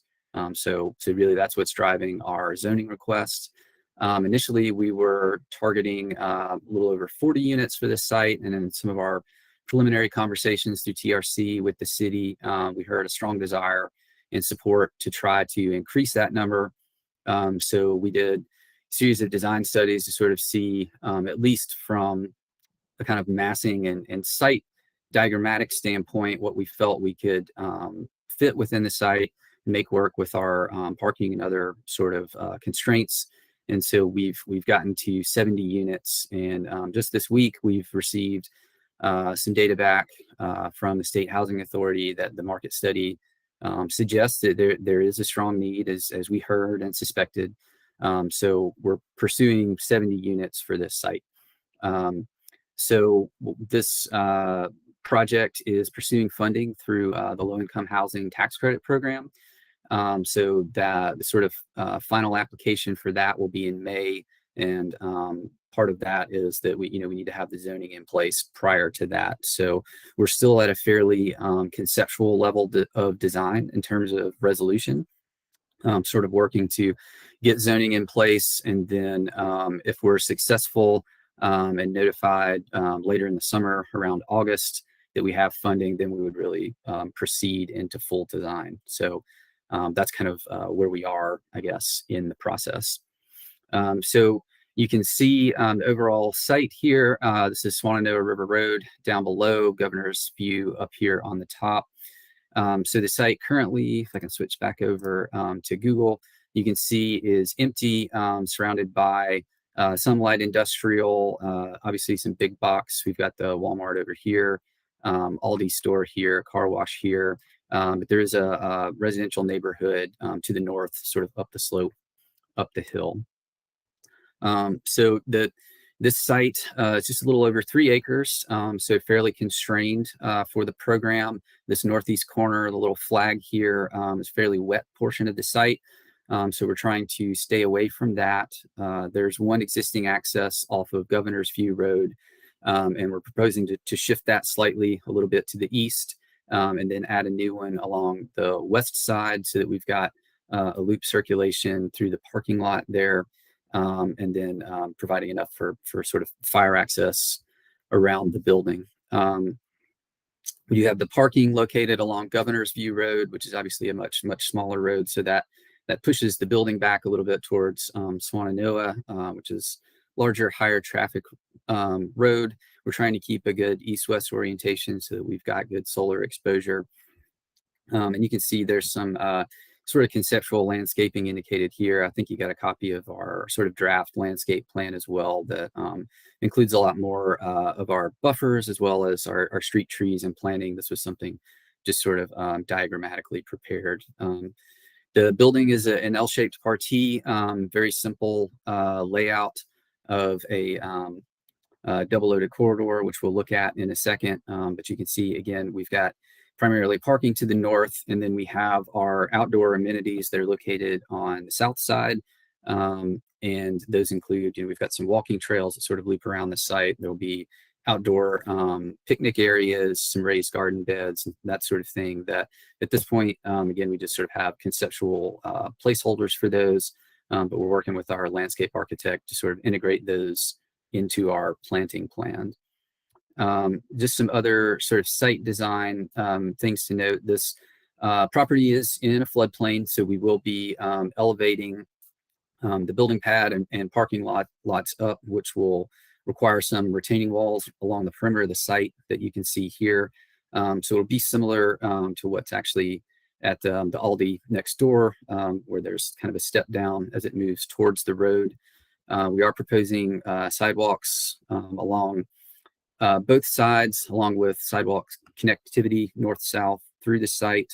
One of our challenges, as you can see, this kind of blue triangular area here is a designated FEMA floodway down here in the corner, which unfortunately leads right to the signalized intersection here and the pedestrian crossing.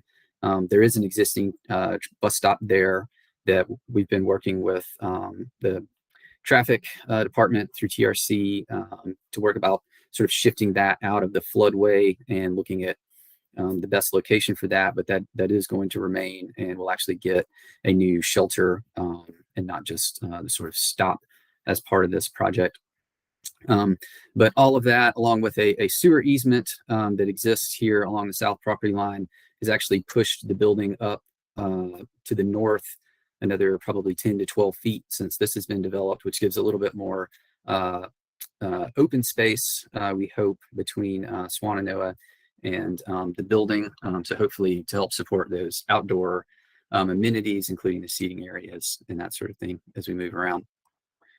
So again, this is sort of typical floor plan. So we have 70 units across 4 stories. It's a mix of 2 and 1 bedroom units. So the 2 bedrooms are the orange ones that you see here. The 1 bedroom units are the sort of green color. The kind of pink or magenta sort of color represents tenant amenities. So we have these existing on every floor within the building. So, we recognize this is a senior living project. And while the outdoor amenities are nice, they might not be, usable all year. So we have multi-purpose rooms inside, as well as libraries, fitness rooms, and that sort of thing that occur at each level throughout the building, so that they can have access to that year round. This project is going to be 100% affordable too. I think based on our current financial model, which is a little bit beyond me, but as I understand it, we're targeting between 30 and 60% AMI for all of these units. So you can see we have accessible units on the first floor here, and those will include both mobility units as well as speech and hearing units as well. We do have elevators, obviously, but we're keeping all of those on the first level. As you move up through, the primary difference in the floor plans occurs here in the center, where we have the office, a sitting area, and kind of the main gathering spaces for the building, where you've got a nice clean access through to the outdoor amenities to the south as you enter from the parking lot side. As you transition up through the building, essentially these spaces, with this being the ground floor here, those simply become another one-bedroom unit as you move up. And so then the third and fourth floors are sort of copies of the second as it moves through. You can see sort of stairs at the end, really simple double-loaded corridor scheme. Here you can see some of the storage, laundry areas, as well as other amenity spaces that are located as you move through the building in the bend of the L, so taking advantage of areas that don't necessarily have the greatest light for some of our service areas like the elevators and storage. I realized the elevations here came through uncolorized, so not the most helpful, but you can see our at least some of our legend over here, and I can sort of zoom in on what we're looking at. So we're working obviously with a somewhat limited funding capacity and trying to be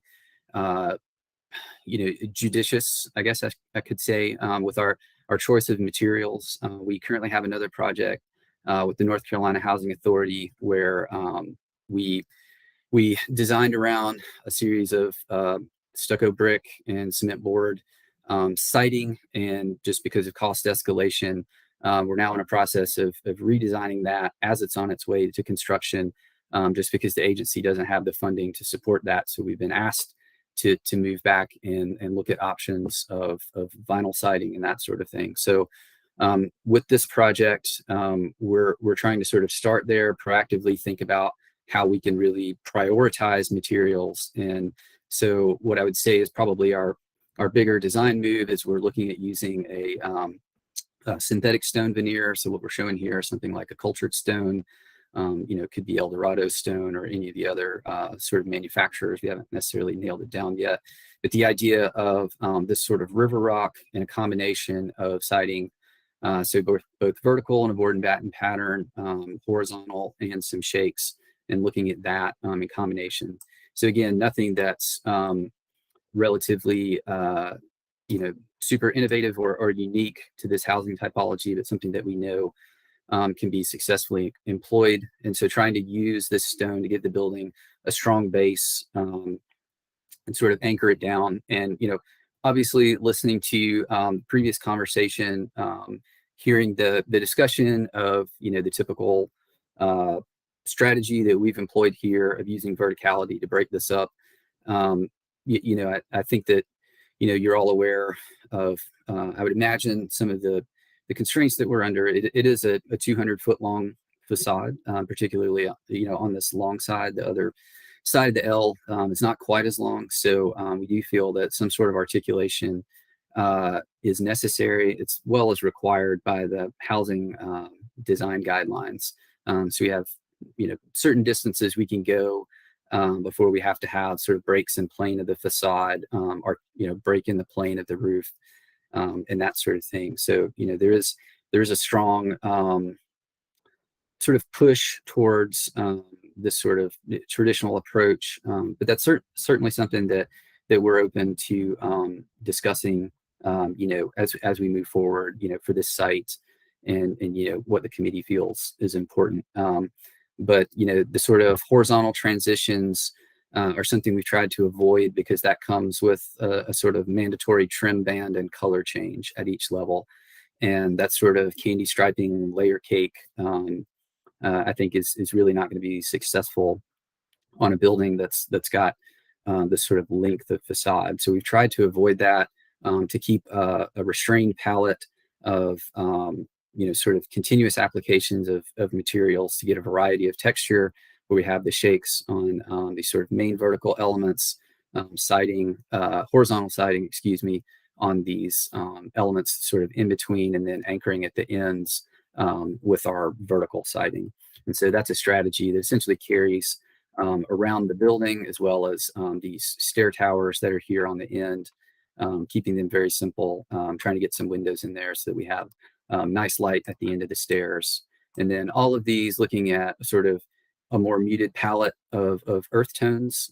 So this is not a building that's trying to really sort of stand out. I mean, this is a very quick colorized rendering study that we did to show sort of the effect of, some of the entry, where you can start to see the stone base.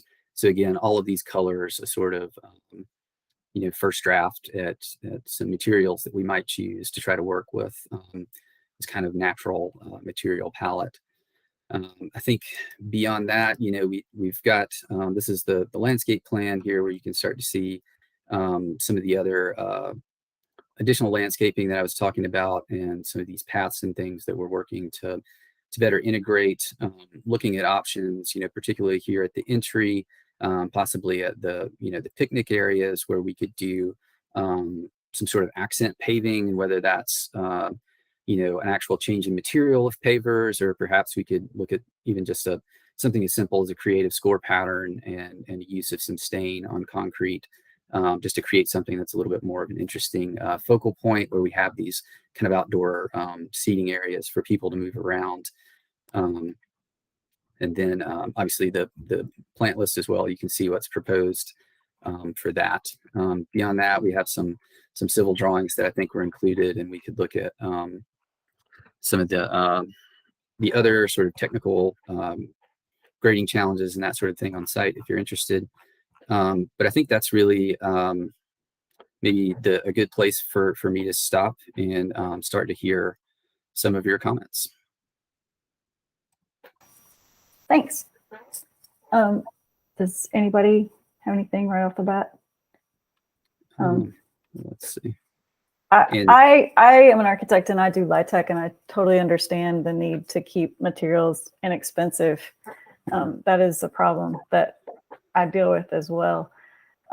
So my comments aren't related to the material choices. It's more some of the volumes, I think, are confusing to me.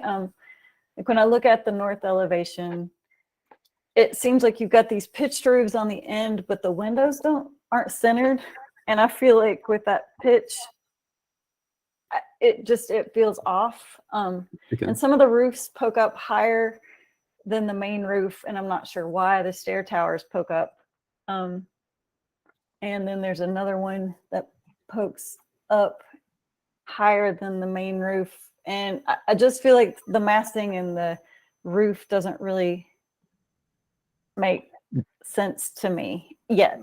And the stone at the stair where it's cut out, to me makes it seem like fake stone. Okay. So I don't personally like that little notch with the stone floating over, because I feel like it reads as thin stone. So I'd also like to see some more detailing in the stone, if possible, like a header or some kind of lintel or something to give it a little more realness. And I would love to see some more color images of this. And the verticality, breaking up vertical, I think is fine, because they do have these regulations where you have to step back and things like that. But I don't know if that means every piece needs to be repeated. Maybe it could step back and the materials don't have to change, or something to have some more of a cohesive language without it being a change at every step back. And the entry piece where the Redwood Commons sign is, I want that piece to be more special than the other two that are just like it. I want that one to kind of draw you in. Maybe the roof is more special. Maybe the there's a color, if you do want to use less of a muted color, maybe there's a good opportunity for it. But those are just some thoughts that I had right off the bat. Anybody else have any feedback?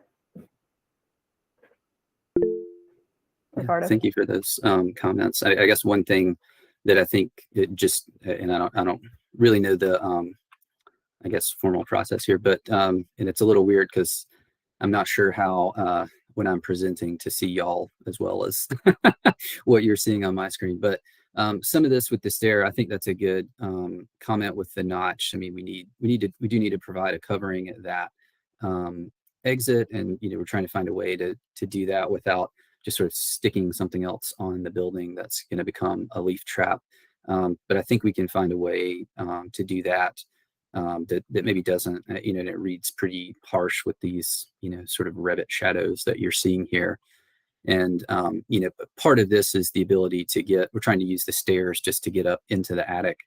But, we're also talking about some of this potentially moving to a flat roof and then sort of using the vertical elements, maybe as something that's sloping. So I think we could probably find a way to do that, potentially using roof hatches or something, and not just sort of taking the stairs up. But that's, just sort of a weird thing that's driving it. But I see what you're saying. It is funny that it's sort of the only thing within the plane of the roof that's breaking up. Yeah, and I don't mind it going up higher. It's just that it's something about the roof, and maybe it would have a flat roof, or I don't know. It's just, it doesn't work for me right now, and I'm not being very helpful in telling you why. So I'm sorry. Ricardo? I was actually, I did want to comment on the entrance, but Robin talked about it. I do agree that that one's, it's pretty, it's just sort of stands out by not standing out in this case. It's treated like the other, 2 volumes next to it. And as far as those cutouts, so as far as the entrance, yeah, I'd want to see that be more expressed, and maybe that's an easy way to also kind of help that repetition that Robin was talking about, is if that guy actually gets a little bit wider, right, and the roof is actually pitched forward, and or rather to the side, so you're seeing the gable. And then that can help to separate it, and from the other 2 as well, for to break up that repetition. And then on those cutouts on the stair too, they do seem a little bit out, because it's a very, the language of the building is very traditional, but that looks like a very modern contemporary move. So I, as much as I like modern contemporary moves, I think I would want to see that cutout come back down to the ground and not float like that. And I agree on the stonework. I think it's a great comment, but just on the massing of that point. On the, and then question, and it'd be remiss if we didn't talk about this. I mean, you are right across the street from that greenway. And looking at the site plan, it looks like, and I know what's going on. You're fighting grades, but the connection to the sidewalk on Swannanoa River Road is all the way on the opposite end. I would encourage the design team to look for an alternative that brings people down closer to that southeast corner. So I mean, if you're and if you're somebody coming down and just land right there, and you cross the street and you're on the Greenway. I mean, not right now, obviously, but soon. Yeah, I think that the challenge, I think I mentioned that's driving that, and this doesn't mean there's not a way around it. It's just that that's the floodway. So just the technical challenge of sort of flood resistant design versus bringing someone down here But it's a sort of catch-22 because you still have to then sort of move through the floodway. We Yeah, agree. and you couldn't just bring them down there, because then when that floods, that's then it's blocked. So yeah. So certainly something that we can study. I mean, because we obviously recognize, as you said, getting to this corner from a pedestrian connectivity standpoint is very important, and particularly with what we saw earlier. I hadn't seen that video, so that was really interesting for me to sort of learn about that. But knew the Greenway was over there, but didn't realize the sort of timeline of development. So I think that makes that corner all the more important for us to consider from a site standpoint. So that's a great comment. Thank you. Does anybody else have anything? Christina. Yeah, it looks like you had some renderings that weren't in the package that was shared. Can you go back to those? Yes. I guess I'm assuming you're probably exterior renderings. We really had one that was a quick study of. This is the Governor's View roadside. So that's the sort of main entry. So that's the little car drop off.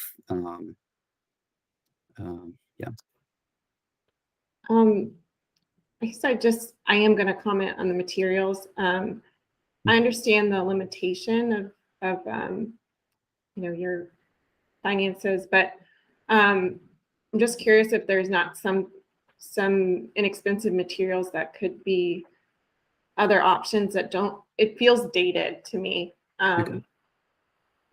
And I've worked on a couple of these projects, and I think there's opportunities for some different materials that maybe are still in the same price range with a less dated look, possibly.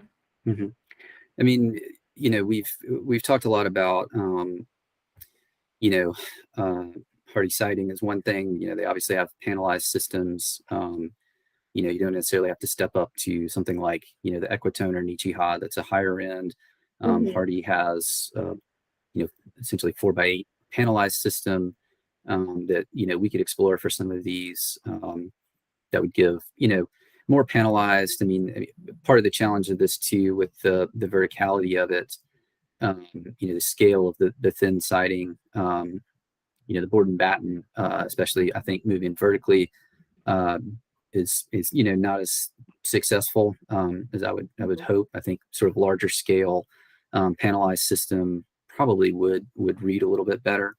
So it might be that we maybe still have a base material where we might have some sort of vinyl, but I think our stone or masonry sort of base, which we're hoping to keep as stone, and then maybe there's some sort of in between. I mean, is that what I'm hearing? You think? Yeah, and I just agree with Robin about maybe the detailing between the transition of materials, and maybe that would help a lot with the just breaking it up or creating some type of language there. It just appears very flat. Okay.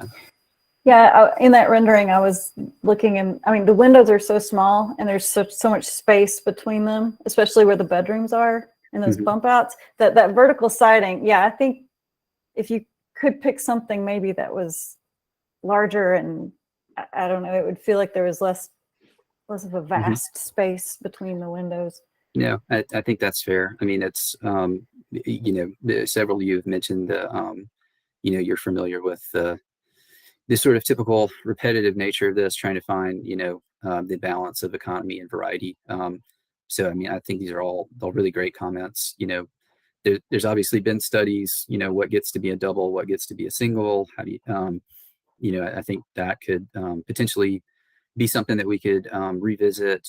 We also frankly have one window in this, again, in an effort to economize. We could potentially start to study something that's maybe a little bit smaller, as it moves across the facade. I mean, we have the small ones in the landings at the stair, but that's a little different there. Those are sort of at the ends, but within the main facade, that might be something that we can look at to include a little bit more variety to help create, I guess, rhythm, but not be so repetitive, I guess, is maybe what I'm hearing. Is that fair?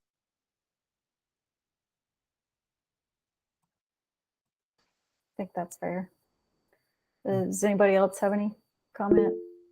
Kate? Yeah, I'll just be real fast. Just a couple quick comments. If you could go back to that rendering that you just showed. So I think that's indicative of what the parking lot's going to feel and look like. It's really open. It's sunny. It's hot. There's a lot of asphalt. I'm not going to want to. So just to say that I think in your the landscape plan, the trees in those islands is a more pyramidal tree. So thinking about something that maybe is a little bit more broader branching that can cast more shadow to help with just the heat off that asphalt parking lot, not just to make it more environmentally sound, but just more pleasant. I think it would be important. And then if you could go to the landscape plan, the planting plan, understand about the budgetary constraints. So I'm looking mostly at the planting buffer between Governor's, the north area. So you've planted along the sidewalk there, and there's a lot of space between the trees and then the parking areas at that curb.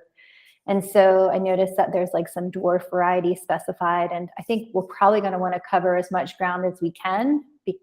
Instead of choosing dwarf varieties, maybe something that can cover more ground so we don't have large areas of open mulch or lawn.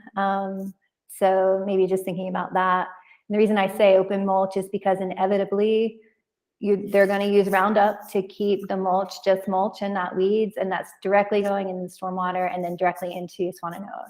So just if there's ways that we can cover ground without incorporating more plants because of cost, maybe just different species that could sucker and cover, or just larger.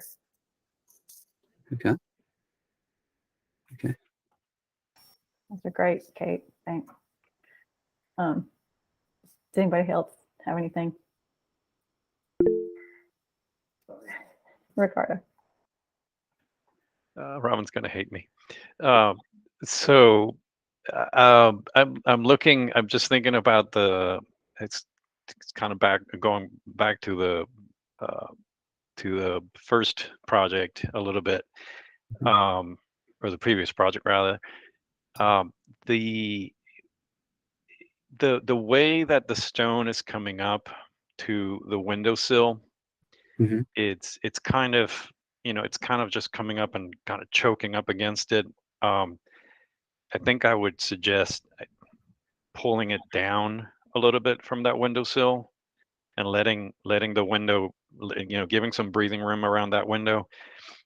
It also gives you an opportunity to play with that stone pedestal as you go around the building.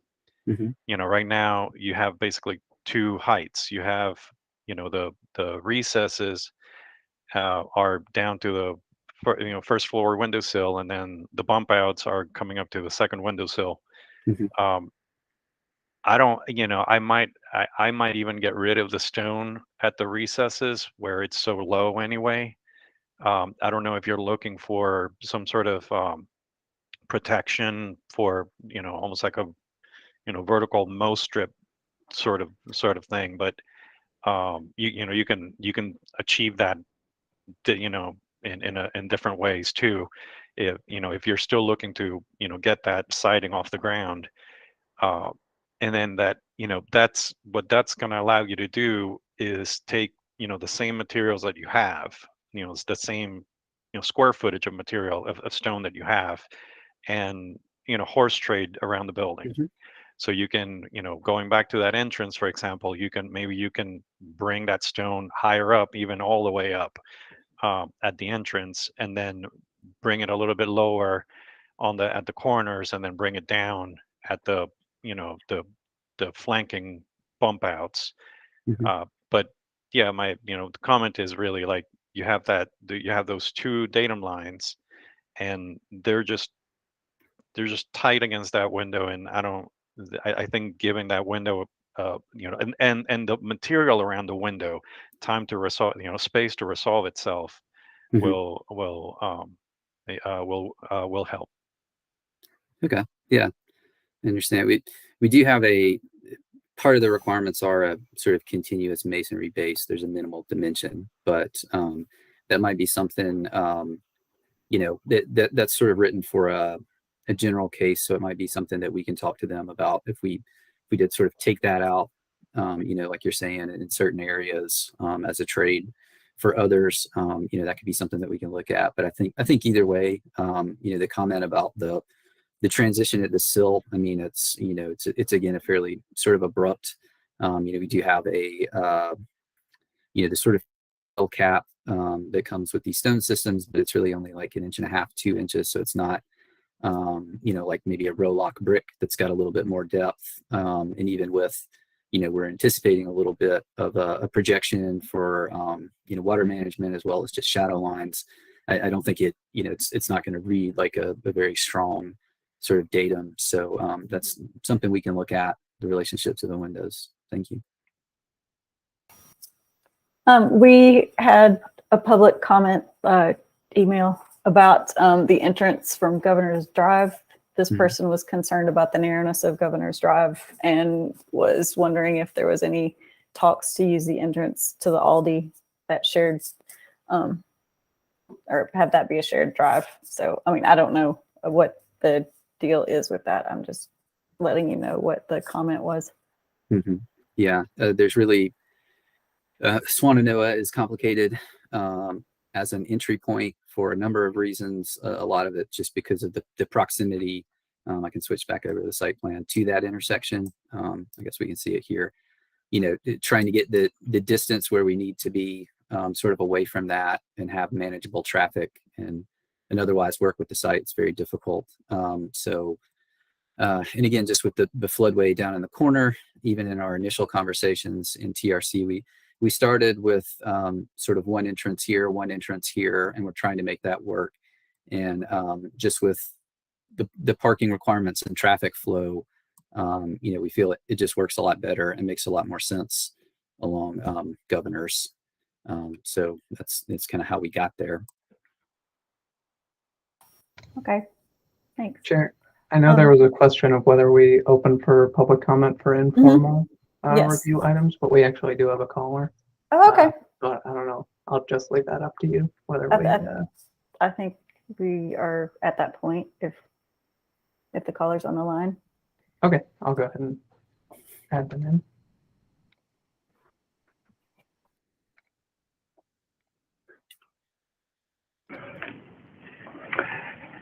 Hello, can everyone hear me? Yes, sir. Yeah, I'm actually the person who wrote the email about the governor's view access. I think to use the light and the driveway that goes to Aldi, where a driver could just turn to the right to go into Aldi or turn to the left to go into this parking lot, makes 100% more sense than chewing up Governor's View. I'm sure the construction process itself is going to destroy Governor's View Road, but hopefully that'll get it dealt with. So I really believe it's not a matter of putting a driveway that avoids that intersection, but it's to use that intersection as the access point, the primary access point off Swannanoa River, to go up that extension of Bleachery. I'm not sure if that belongs to Aldi or if you'd have to get an easement or right of way. I think that's what makes sense, is to come at it from that side, much more so than Governor's View. That's the one point I'd like to make. The other is the scale, which has never been mentioned on this thing. This is a towering behemoth that is completely out of proportion to anything within sight of this location. And it's totally out of character. I'm not sure how it got to be 4 stories. As I understood from our community meeting, it was originally proposed as a 3-story building. Even that would be quite large. I'd just like to put that on the record. I think this is I'm not an architect, but I know what I like, and this is kind of an ugly building. And I know a lot of discussion already has been about facade. I think something needs to be adjusted there. And the other is there's been no mention of sustainability, whether there would be a green roof or solar panels or anything considered for this building to meet with the city's own pledge to promote sustainability and alternative energy sources. So those are the main points I had wanted to make. Okay. Yeah. Okay. Sorry. Just making some Thank you. notes of the three things. Is this, I mean, should I respond to these or? If you'd like to. But you don't have to. Yeah, it's up to you.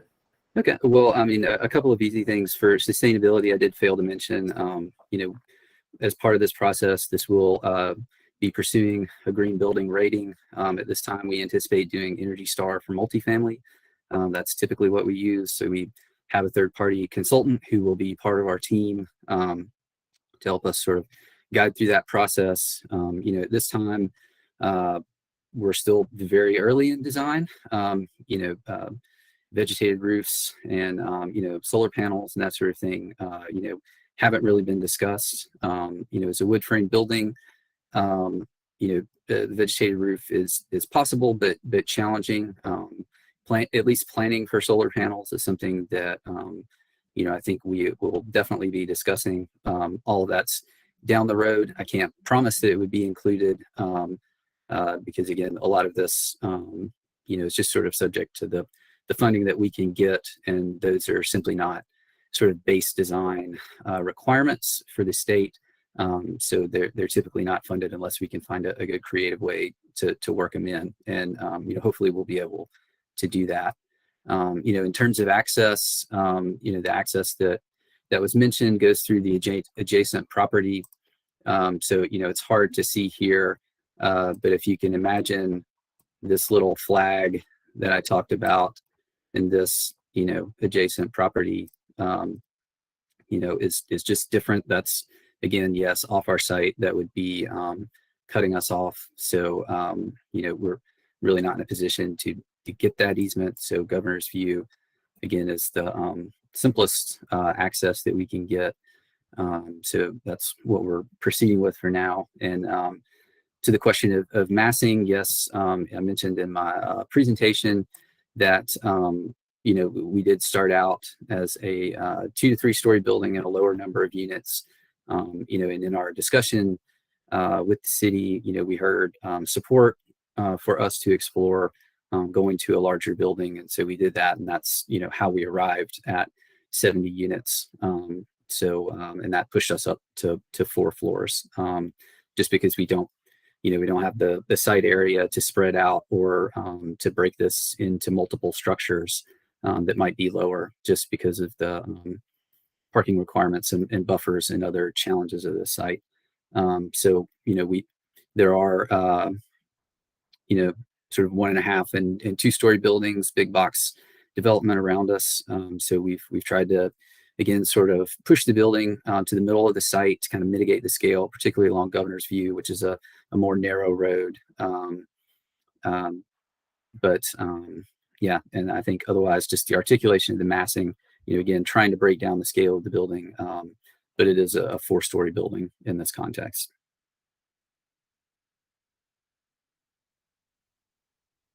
Thank you. Appreciate it. Does anybody else have any other comments? If not, does anybody have any future discussion topics for the next meeting? Okay, if not, then I think that we can adjourn. I do have sort of a process question, just kind of for my edification, if you don't mind. So, so as I mentioned, we're, you know, on a relatively tight timeline to sort of get our zoning stuff done. So we're, you know, we're planning to submit for the April design review meeting for our formal review, I guess I should say. So with that, you know, that's going to be before we've really gone for our final application, which would be dependent on it. And then, you know, obviously I talked about we would have sort of additional design that's going to develop later in the year. So at this point, like I said, we're kind of at a height, scale, and mass, and we're moving towards architectural direction, materials finalization. Within the purview of this committee, I guess I'd like to just sort of get an understanding. Several of you knowing kind of the process that we're in, what we're able to submit, knowing that there is still going to be some additional design work that has to happen. So I guess just sort of making sure we understand the requirements and expectations along with, our process in place. We can speak more about that maybe offline, Aaron. It maybe Okay. depends on the scope of the additional designs, and then how the timing work together, whether it's like a phased approach or whatever. But let's talk offline and figure out the best way forward for that. Okay. All right. Thank you. I appreciate everyone's time today. Thank you. Thank you. And thanks, everybody. Welcome, new members. It's great to have you, and see you next time. Right.